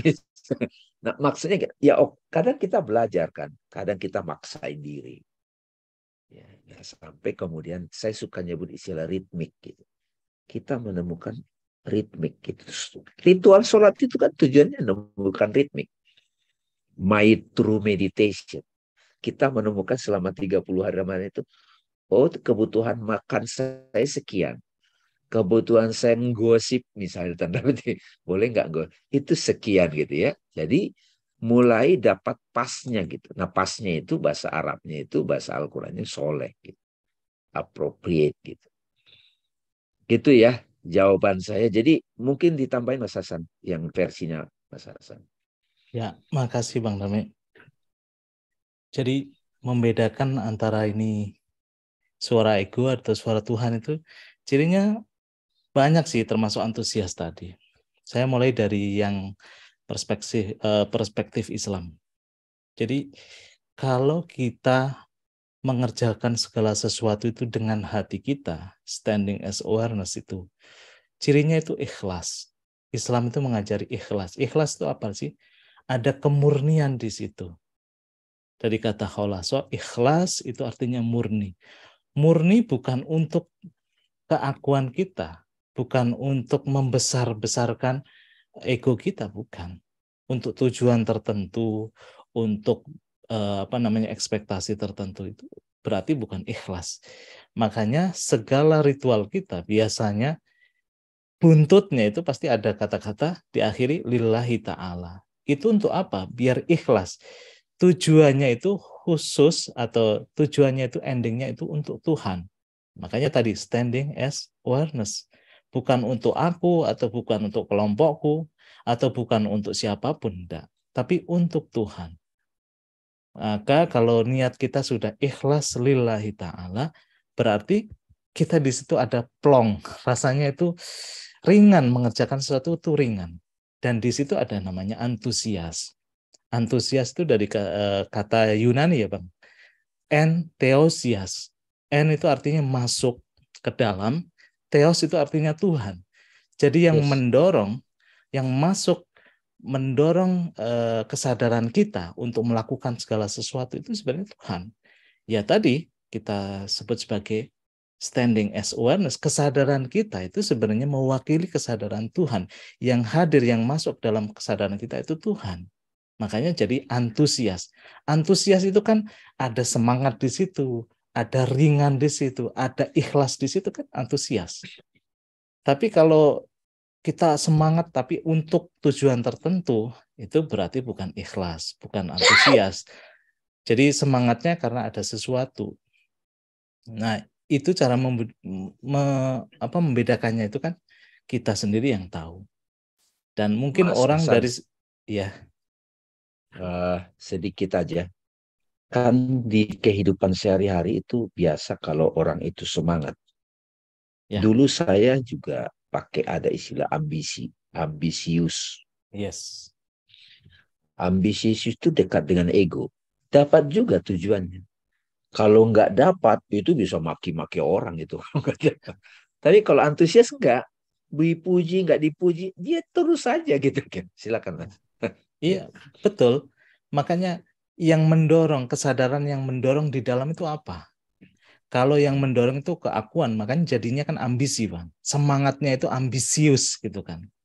Dan di situ kalau kenyataan itu tidak sesuai dengan rencananya, ekspektasinya, di situ akan hancur. Makanya tadi, kalau standing kita as body atau standing kita as mind, itu pasti rapuh, pasti hancur di situ. Pasti ada ngedumel di belakang. Kenapa sih dia? Kenapa sih ini nggak terjadi? Nah, pasti seperti itu. Itu kan rapuh. Tapi kalau antusias yang mendorong kesadaran kita itu Tuhan, standing as awareness, di situ powerful. Disitulah yang kita sebut sebagai Allah la ilaha illa huwa al hayyul qayyum. Makanya ayat itu suka dipakai untuk ngusir setan kan kira-kira. Tapi menariknya Bang, iya betul. Ini cerita di balik ayat itu diturunkan. Itu katanya ayat itu tuh diiring turunnya oleh 70.000 malaikat, dikomandoi oleh malaikat Jibril. Nah, yang terjadi ketika ayat itu turun, bumi itu bergetar. Bumi itu kan simbol dari diri kita sebagai tubuh. Orang yang benar-benar antusias, orang yang benar-benar powerful gitu kan. Itu orang juga tunduk loh. Itu kan simbol bumi kita. Getar, bergetar. Bukan hanya itu. Yang disebut di dalam asbabun nuzul ayat itu dikatakan bahwa saat ayat itu turun, itu mahkota-mahkota raja itu berguguran, berjatuhan. Dan setan lari ke birit-birit, terbirit-birit. Ya, itu asbabun nuzulnya. Kalau kita mau baca ya, itu kan artinya apa? Saat kita standing as body gitu kan, itu kan kita merasa pede membawa Harley, membawa apa. Tapi kalau orang itu sadar, misalkan Pak Jokowi walaupun krempeng, kita bukan memuji Pak Jokowi ya, tapi sebenarnya kesadarannya itu bisa dibedakan. Pak Jokowi sebagai entusias gitu kan, sebagai kesadaran Tuhan yang menampil sebagai pemimpin, yang di situ semua orang juga akhirnya kalau yang bertemu dengan Pak Jokowi itu akan tunduk. Kalau saya pribadi sudah 2 kali ketemu Pak Jokowi, memang beda apa yang tampil di TV dan ketemu langsung itu berbeda. Di situ ada kayak karisma yang tidak dibuat-buat gitu kan. Makanya kalau kepala-kepala negara lain hormat sama Pak Jokowi mungkin ada benarnya ya. Tapi kita nggak memuji itulah. Kita membicarakan bahwa kalau orang itu sudah mendapatkan standing as awareness itu Bang, powerful. Setan Ayat itu kan kursi, simbol, betul. Setan itu kan simbol dari permainan pikiran kita. Terbirit-birit lari. Itu kan kalau kita standing as awareness, ketakutan, kegalauan, kegundahan dan sebagainya dengan sendirinya itu hilang. Itu kan simbol setan. Segala kesombongan, ujub itu kan simbol raja, itu terlepas. Makanya kalau dilihat ya, teman-teman ya, makanya tadi saya bilang di awal itu saya gembira sekali, bahagia banget paparan dari sahabat saya ini Mas Hasan, Ustadz Hasan. Itu luar biasa itu ayat kursi itu teman-teman. Itu nggak habis-habisnya itu kalau dikhatamin. Urutannya itu loh, dahsyat itu. Dahsyat. Jadi saya Dahsyat. aja yang sedikit aja belajar bahasa Arab, kalau Mas Hasan kan belajar bahasa Arab, itu ngeliat urutan-urutannya itu dahsyat banget. Dan memang urut. Luar biasa. Itu dahsyat. Nah, makanya saya bilang itu kalau diulas terus-terusan dahsyat. Itu sebabnya teman-teman menghafalnya kan disarankan dulu menghafal, kemudian dikit-dikit kebuka maknanya apa itu, kenapa Allahu la ilaha illahu al hayyul, kenapa namanya ayat kursi gitu. Itu nanti kalau kata Imam Ali, setiap ayat punya 70.000 makna berlapis-lapis. Jadi pantas dibilang itu kitab suci. Ya. Nah, kita mencoba mengaitkannya biar membumi, dikaitkan dengan istilah yang renyah tapi tidak keluar dari substansi. Standing as awareness. Ya nggak Mas? Jadi standing as awareness itu tidak jauh dari substansinya gitu. Kecuali teman-teman maknai awareness itu masih dangkal gitu. Tapi di sini kan awareness itu adalah standing as awareness. Mas Hasan malah bilang standing as Allah itu sendiri gitu. Nah, kalau di tempat lain itu suka guru-guru Vedantik khususnya, the ultimate prayer is I am. Ya, innani anallah. La ilaha illa ana fa'budni wa aqimis sholata li dzikri. Dirikan sholat untuk ingat aku. Ya. Luar biasa itu. Luar biasa, Bang. Sahabat-sahabat sudah mencicipinya, itu nanti dari bangun pagi bisa praktik Mas Eja. Bagaimana kesadaran itu menuntun kita ngerapin tempat tidur, omongan apa yang mau kita sampaikan pada keluarga, bahkan bagaimana kita menyapa badan, bagaimana kita memasukkan makanan ke mulut. Itu saya melakukan itu Mas Eja. Jadi kalau ditanya, ini praktikal nggak? Sangat praktikal. Sangat praktikal bagaimana saya berpikir, ide-ide apa yang saya pilih, bahkan memilih kata-kata yang tepat, buku apa yang dibaca, sosmed apa yang ditonton, dibaca gitu. Sampai begitu. Dan yang lebih dahsyat lagi, kalau kita bisa connect sama teman yang jauh, itu nyambung juga. Segitu dahsyatnya. Jadi kita nggak mau lagi menyia-nyiakan waktu, karunia tubuh, pikiran, perasaan. Nggak menikmatinya gitu, nggak mensyukur. Bahkan kalau ada problem besar, wah Tuhan datang nih ngajarin gitu. Tuhan ngajarin gitu. Bukan manipulasi pikiran, kan kita udah pelajari kemarin di dialog maya bagian akal gitu kan. Kita udah bahas kalimat-kalimat a'udzubillahi minasyaitonirrajim, astagfirullah, itu jadi hidup. Karena sudah standing as a word. Aku berlindung kepada sang kesadaran. Coba ganti kata Allah dengan sang kesadaran. Aku berlindung kepada sang kesadaran dari godaan setan pikiran gitu. Yang menggoda terkutuk. Dengan nama Allah. Dengan kesadaran yang mengekspresi sebagai cinta.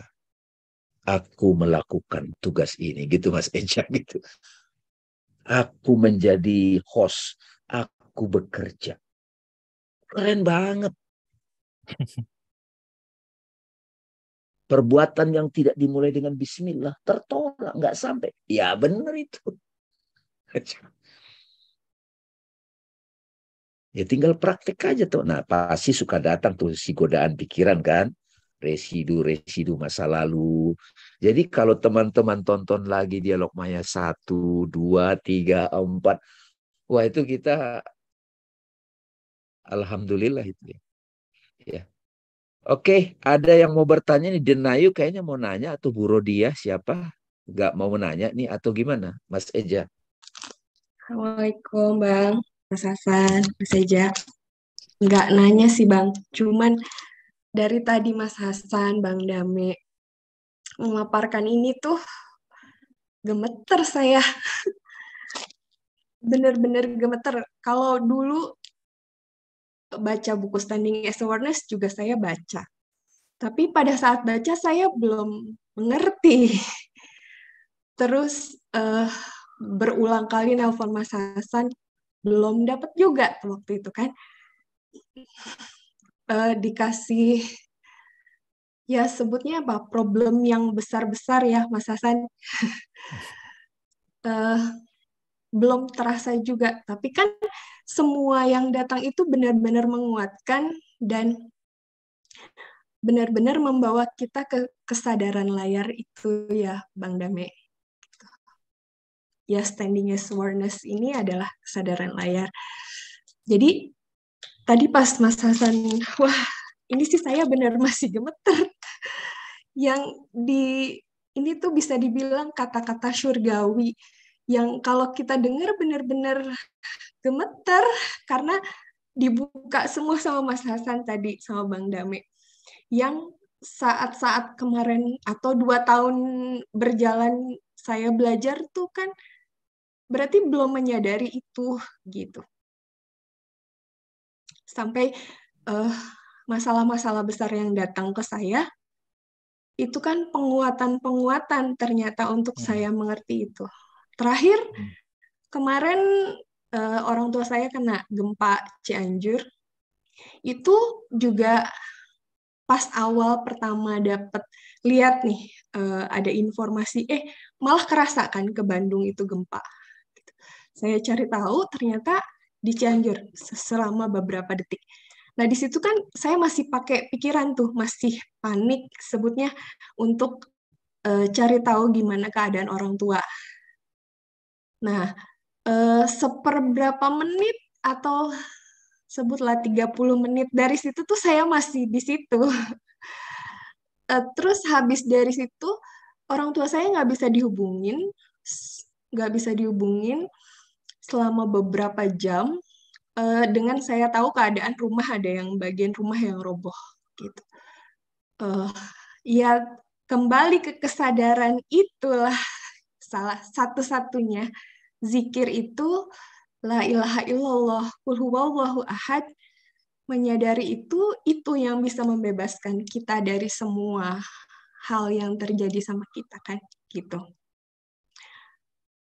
Jadinya ya all is well, nothing happen. Ya alhamdulillah semua sudah bisa teratasi. Orang tua udah aman sekarang ada di rumah, maksudnya di rumah saya. Ya rumah sana ditinggal karena memang belum layak huni gitu kan, masih belum aman. Tapi ya intinya masuk ke kesadaran itu dulu untuk kita bisa tenang pada saat itu gitu, menyadari itu. Tapi tetap aja Bang, paniknya ada dulu itu. Paniknya ada dulu gitu. Nah, ya kurang lebih begitu. Ketika kita mempelajari ini atau menyadari ini akan dikuatkan dengan hal-hal lumayan besar sih Bang. Tapi lumayan besar tapi ya itulah kan kesadaran yang mau dibukakan juga seperti ini gitu. Itu aja ya, makanya saya makasih banget Mas Hasan, Bang Dame membimbing saya. Masya Allah, pokoknya makasih banyak Bang Mas Hasan. Mas Hasan boleh kasih komentar, boleh Mas Eja ya. Makasih Mbak Denayu. Sebenarnya kan ini juga menjawab sama Mbak siapa nih? Sebentar. Ibu Ine ya. Jadi kalau kesadaran kita itu masih standing as mind, pikiran itu memang nggak usah kita menunjuk siapapun, ya kita sendiri pasti ada rasa cemas, ada rasa takut, ada rasa khawatir, itu pasti. Jangankan yang kita gempa itu, kita lihat gempa. Kalau kita punya keluarga, pasti pikiran kita itu nggak tenang. Makanya ala bidzikrillahi tatmainul qulub. Semua ayat Quran itu mengindikasikan kepada standing as awareness. Ala bidzikrillah, ingatlah ketika kita itu standing as awareness, bidzikrillah, sadar pada Tuhan itu, tatmainul qulub, maka menenangkan. Cuma itu rumusnya, cuma itu. Nggak ada yang lain. Tapi kalau kita masih melihat dari sisi pikiran, dari sisi fisik, atau dari sisi ego kita, pasti akan gemetar gitu kan. Pasti akan pikiran kita itu overthink gitu kan. Pasti pikiran kita itu pasti khawatir. Makanya bagaimana menyikapi pikiran ini? Saat pikiran itu datang melalui beberapa fenomena, beberapa masalah dan sebagainya, di situ kita harus benar-benar ingat kulillah sumadharhum fi haudihim yal'albun. Jadi rumusnya satu, tetapkan bahwa sebenarnya yang sadar ini siapa? Allah. Kemudian langkah kemudian baru sumadharhum fi haudihim yal'abun. Kita nggak usah ikut bermain dalam permainan pikiran itu. Kalau kita masih ikut bermain dalam pemikiran itu, kita itu standing as mind, itu pasti ketarik. Itulah setan. Setan itu jago. Setan yang tadi Bang Dami jelaskan, itu jago memanipulasi pikiran kita. Jago benar-benar membuat pikiran itu resah. Membuat pikiran itu benar-benar bermain dengan kita. Nah, kalau kita itu masih bermain di pikiran, coba tetapkan di dalam hati kita. Say Allah, kulillah, summadharhum fi haudihim yal'abun. Apapun permainan dia, nggak usah ditanggepin. Nggak usah kita ikut malah bermain di situ. Nggak malah, jangan-jangan orang tuaku begini, jangan-jangan. Nah, jangan-jangan kan berarti kita ikut bermain dong. kita tanggepin, pasti kalah itu. Karena tadi Bang Dami bilang, a'udzubillahi minasyaitonir rajim. Orang-orang yang luput memaknai rojim itu begini. Rojim itu dikatakan terkutuk. Padahal rojim itu artinya melempar, merajam. Kalau ada orang yang, kalau di Arab nih, kalau ada orang yang pidananya itu berat, itu kan dirajam. Dirajam, kalau dulu dirajam itu di tubuh kita itu ditanam seukuran sini, seleher itu, terus kepala kita dilempari oleh batu. Kita setiap hari itu dirajam oleh setan. Dirajam oleh setan itu gimana? Dilempari pikiran kita itu dengan pikiran-pikiran overthink. Setiap hari, bahkan setiap saat itu kan pikiran lalu lalang, melempar kita kan. Setan kan melempar itu kan. Nah, lemparan ke 1, 2 mungkin nggak kena. Lemparan ke 10, lemparan ke 100, mungkin kita langsung kena. Iya ya, mungkin dia seperti ini, mungkin dia seperti. Nah, itu setelah lemparan ke berapa? Dan setan itu canggih memanipulasi lemparan-lemparan itu, merajam itu. Makanya saat rajaman setan itu, lemparan-lemparan setan itu hadir di dalam pikiran kita, A'udzubillah. a'udzubillahi minasyaitonirrajim. Iya kan? Perlindungan itu cuma satu. Kita standing as awareness.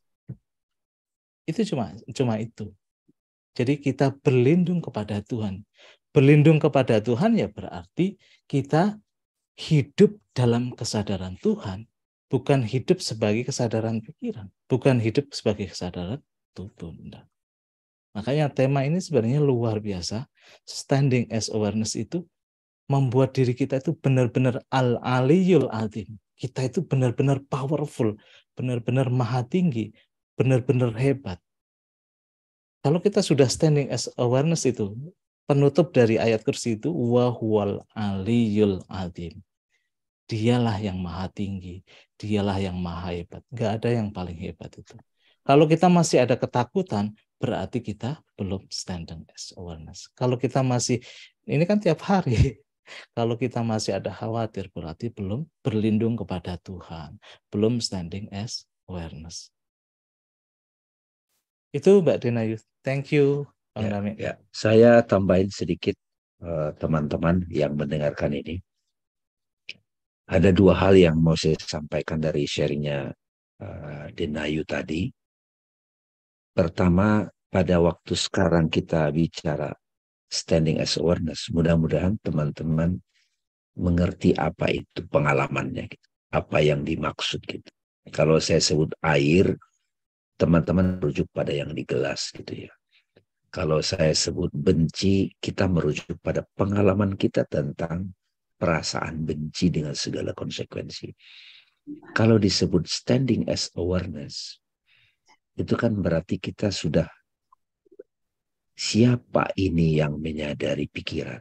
Siapa ini yang mendengarkan suara si pardamaian? Apa ini yang menyadari badan gitu ya? Nah, memang kalau belum berlatih, itu masih suka pindah kepada aktivitas pikiran. Jadi kita fokus pada content of experience, bukan kepada siapa yang mengalami, apa yang berada di balik pengalaman itu. Kesadaran layar tadi kan dibilang Mbak Denai. Itu satu. Kedua, gimana kita latihannya? Ya saat terjadi. Jadi sahabat-sahabat kalau ada fenomena seperti apapun, satu yakinilah itu Tuhan sudah ukur. Udah pasti diukur. Allah tidak akan membebani seseorang di luar batasnya. Kedua, mindsetnya atau paradigmanya, ini saatnya aku praktek. Makanya saya sama Hasan tahu tuh apa yang terjadi pada saya, pada dia juga gitu Mas Hasan. Wah, kalau nggak standing as awareness, waduh gimana itu kan gitu, kalau digoncang. Kebirit-birit gitu. Jadi kalau teman-teman menghadapi goncangan ya nggak masih jauh. Goncangannya dahsyat kan. Nah, ketika Perlu saya bilang diceritain juga di sini nggak nih Bang? enggak. Nah, itu luar biasa itu Mas Eja terserah. Tapi aku bilang sama Mas Eja itu saat terjadi goncangan Mas Eja, aku tepuk-tepuk punggungnya. Makanya kalau punya belajar ilmu yang dahsyat, itu cobaannya juga dahsyat.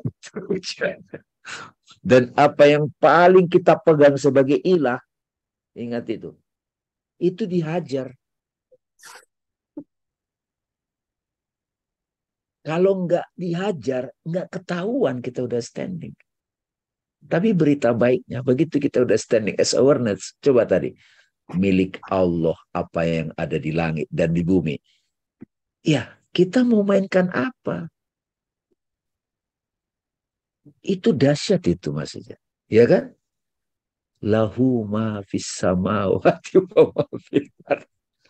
Man jallazi yasma'u indahu illa bi'izni. Nah, jadi coba ini teman-teman semuanya di sini dilihat dari perspektif ini. Saya sudah mempraktekkan begitu dan saya tidak mau lagi melihat apapun tidak dari kesadaran dia karena itu akan muter bulat gitu.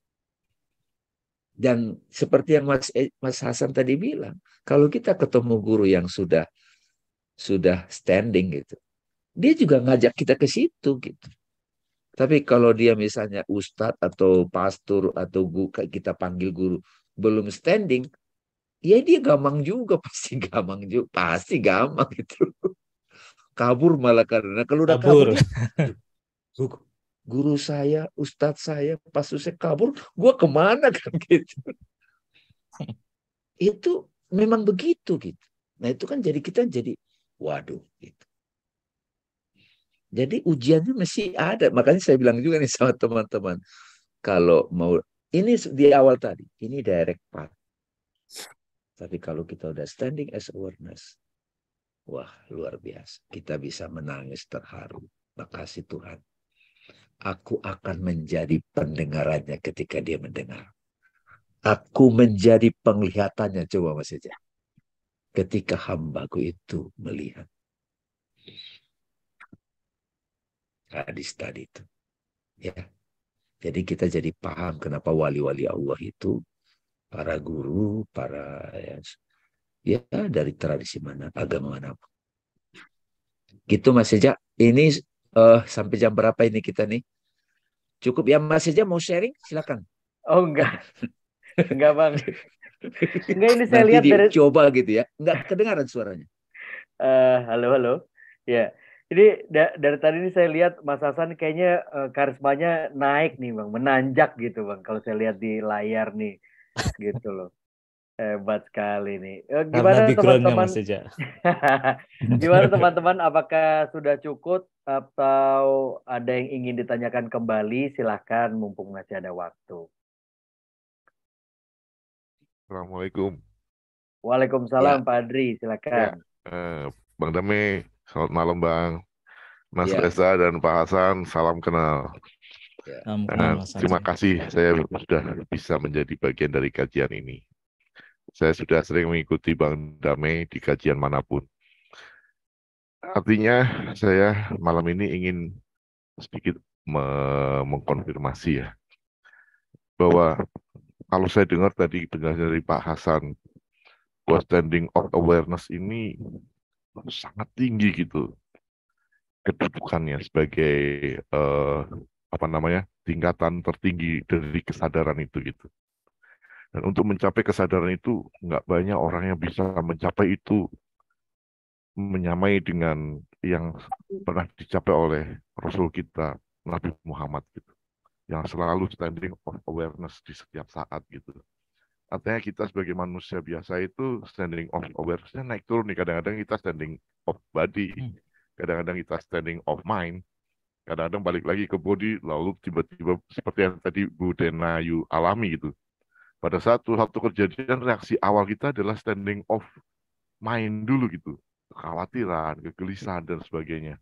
Nah, untuk kembali ke standing of awareness itu perlu waktu dan perlu, kalau tadi Bang Dame bilang, perlu latihan, experiencing.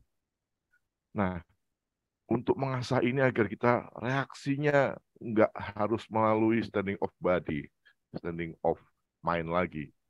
kita bisa langsung meloncat ke standing of awareness ini, apa yang harus kita asah gitu. Karena saya sendiri sudah berusaha untuk mencoba, sejak saya mengikuti Bang Damai itu, saya sering mencoba berkontemplasi di malam hari, saya merenung dan sebagainya.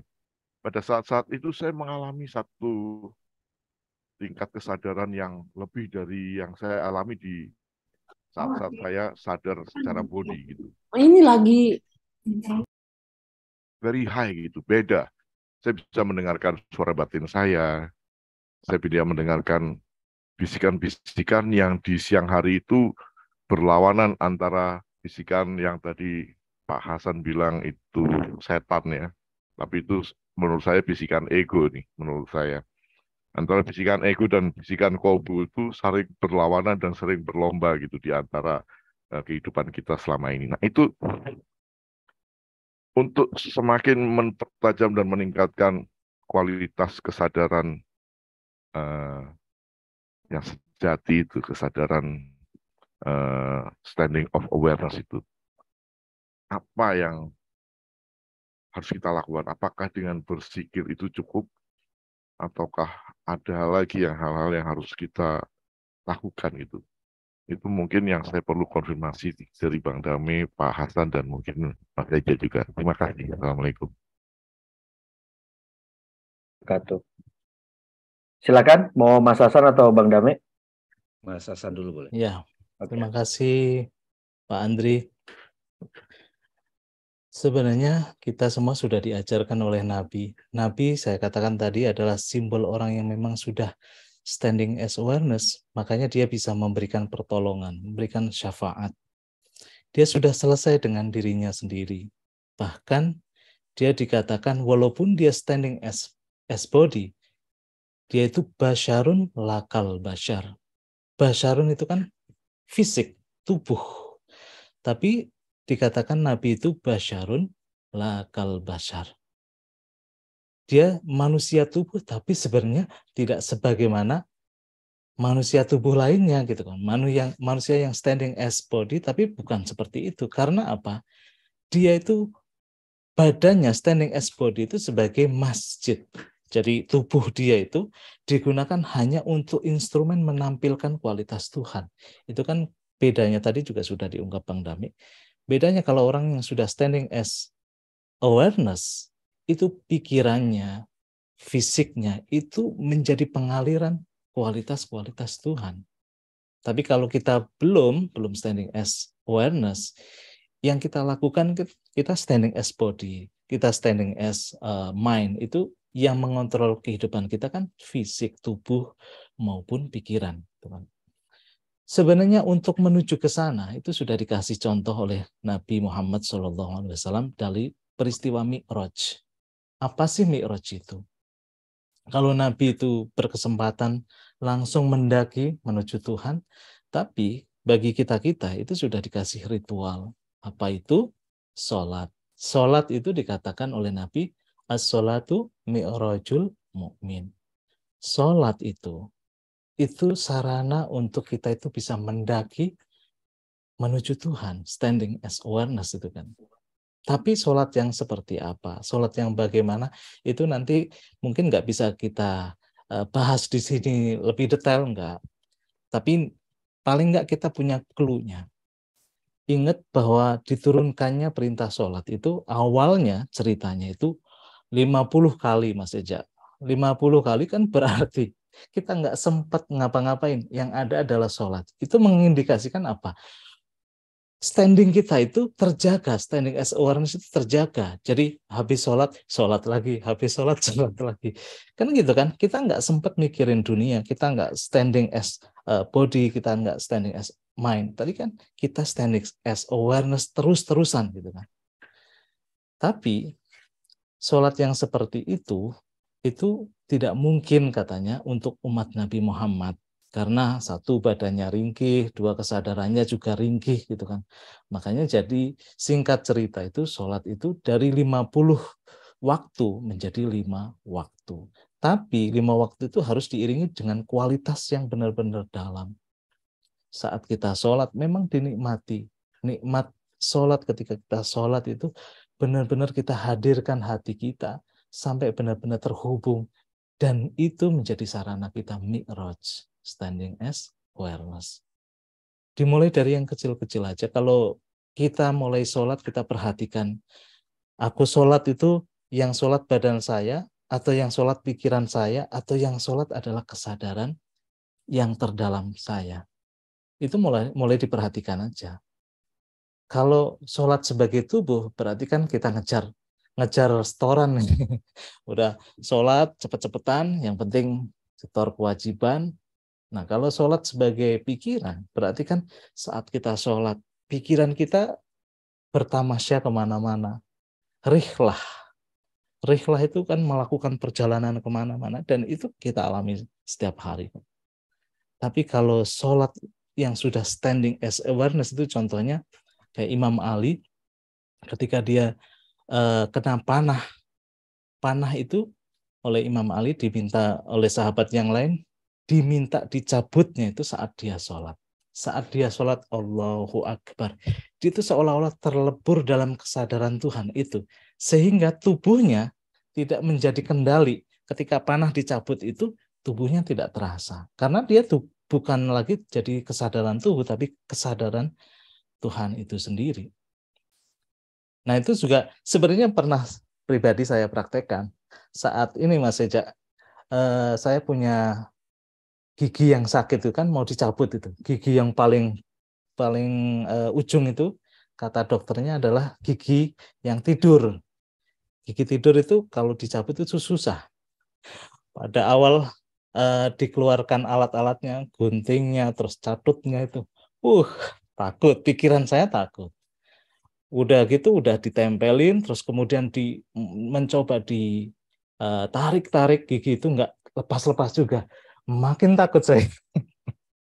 Tapi begitu saya pasrah, saya benar-benar dalam kesadaran hening, kesadaran as awareness tadi, itu saya udah nggak fokus sama sakitnya gigi, saya udah nggak fokus pada gigi lagi. Tapi ketika saya pejamkan mata, tiba-tiba dokter udah selesai Pak. Gitu kan.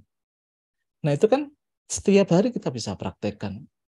Tapi besar gedenya masalah Mas Eja ya, itu nanti kan sesuai dengan kapasitas juga. Tapi makanya kita bisa mencoba mengamati diri sendiri. Standing kita sudah di mana nih kesadaran kita. Makanya dari awal tadi saya katakan, di mana kesadaran kita itu hidup dan berada. Dan disitulah kita mulai belajar. Itu Pak Andri, terima kasih. Monggo Bang Dami kalau mau ditambahin. Silakan. Iya, jadi Mas Andre, Pak Andri, semua teman-teman, sekali lagi kan pengetahuan yang sudah kita dapat ini, cara untuk mengujinya ya praktek gitu. Dan tadi saya udah bilang, pada waktu situasi rame itu datang, kita kredit, disitulah prakteknya gitu. Saya kadang-kadang kasih metode gini, Pak Andri, double gitu. Double, tapi kita amati sembari mengamati kita. Misalnya pada waktu ada target-target pekerjaan yang harus data, saya udah berupaya harus tepat waktu, misalnya tiba-tiba telat, macet gitu. Secara logis kita tetap sampaikan. Tapi di situ kenapa dihadirkan Tuhan situasi itu? Disitulah saatnya saya praktek gitu. Ternyata memang bagus saya telat gitu. Nah, tapi kan di situ ada tuh cari pembenaran gitu. Jadi buat diri sendiri aja. Itu untuk ketika kita dalam tekanan gitu, aktivitas bisnis gitu. Sampai kemudian Pak Andre, Pak Atri, saya jadi belajar bahkan mengiyakan meeting, mengiyakan deal sama orang. Saya standing as awareness juga gitu. Kalau dia gitu, sang kesadaran Tuhanku gitu belum memerintahkan, nggak usah dulu gitu. Nah itu kalau dalam rencana gitu. Merencanakan pun tidak lagi serta-merta pakai ya dorongan-dorongan karma masa lalu, compulsive thinking. Misalnya nih saya diajak masuk partai gitu Pak. itu beneran misalnya. Terus diajak untuk sharing di partai. Ya saya laporan lagi kepada Tuhan gitu. Kalau memang itu diizinkan, itu pasti mulus, sinkron gitu. Jadi bukan wah nggak ada gitu-gitu lagi. Itu berkaitan dengan rencana. Berkaitan dengan badan, saya berapa kali sakit banget. Tapi di situ saya belajar mengatakan pada diri saya, wah ini badan lebih berkuasa nih. Sensasi badan lebih berkuasa. Disitulah saya melakukan praktek napas sadar, pikiran diamati, terus tiba-tiba begitu kita sampai kesadaran, sakitnya gone, pergi. Bahkan kalau yang agak lucu gitu, kalau kita kebelet gitu kan, kalau dulu kan kalau di mobil kita kebelet gitu, pegang batu gitu. Aduh. Ya kan? Tapi ya memindahkan fokus. Benar-benar dipraktekin Pak Arti. Bukan hanya lagi ritual. Lagi ritual salah satunya. Justru pada saat situasi chaotic itu, di situ prakteknya. Itu sebabnya Bhagavad Gita diwejangkan saat perang. Bukan saat bertapa Arjuna.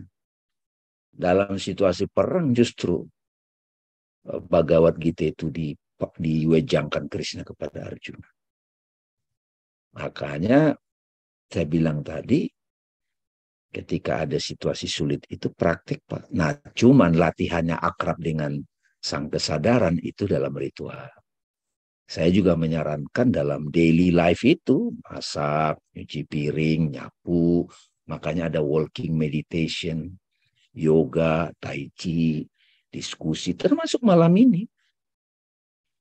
Malam ini kan juga bagian dari itu.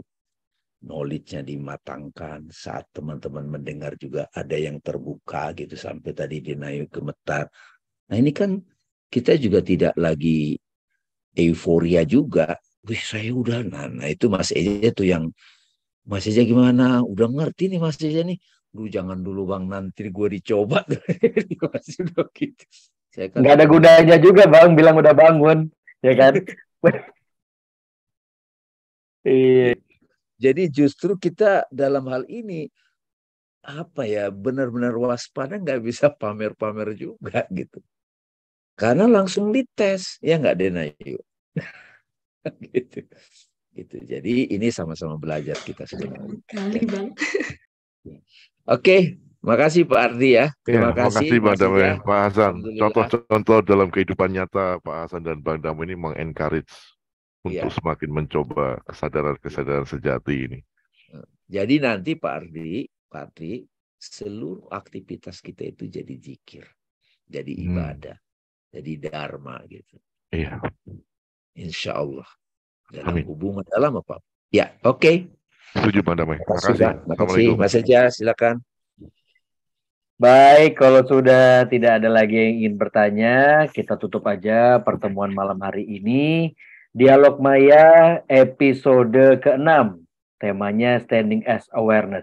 Terima kasih banyak untuk para teman-teman yang sudah hadir di sini. Terima kasih Bang Dame, terima kasih Mas Hasan. Terima kasih juga yang sudah sharing tadi.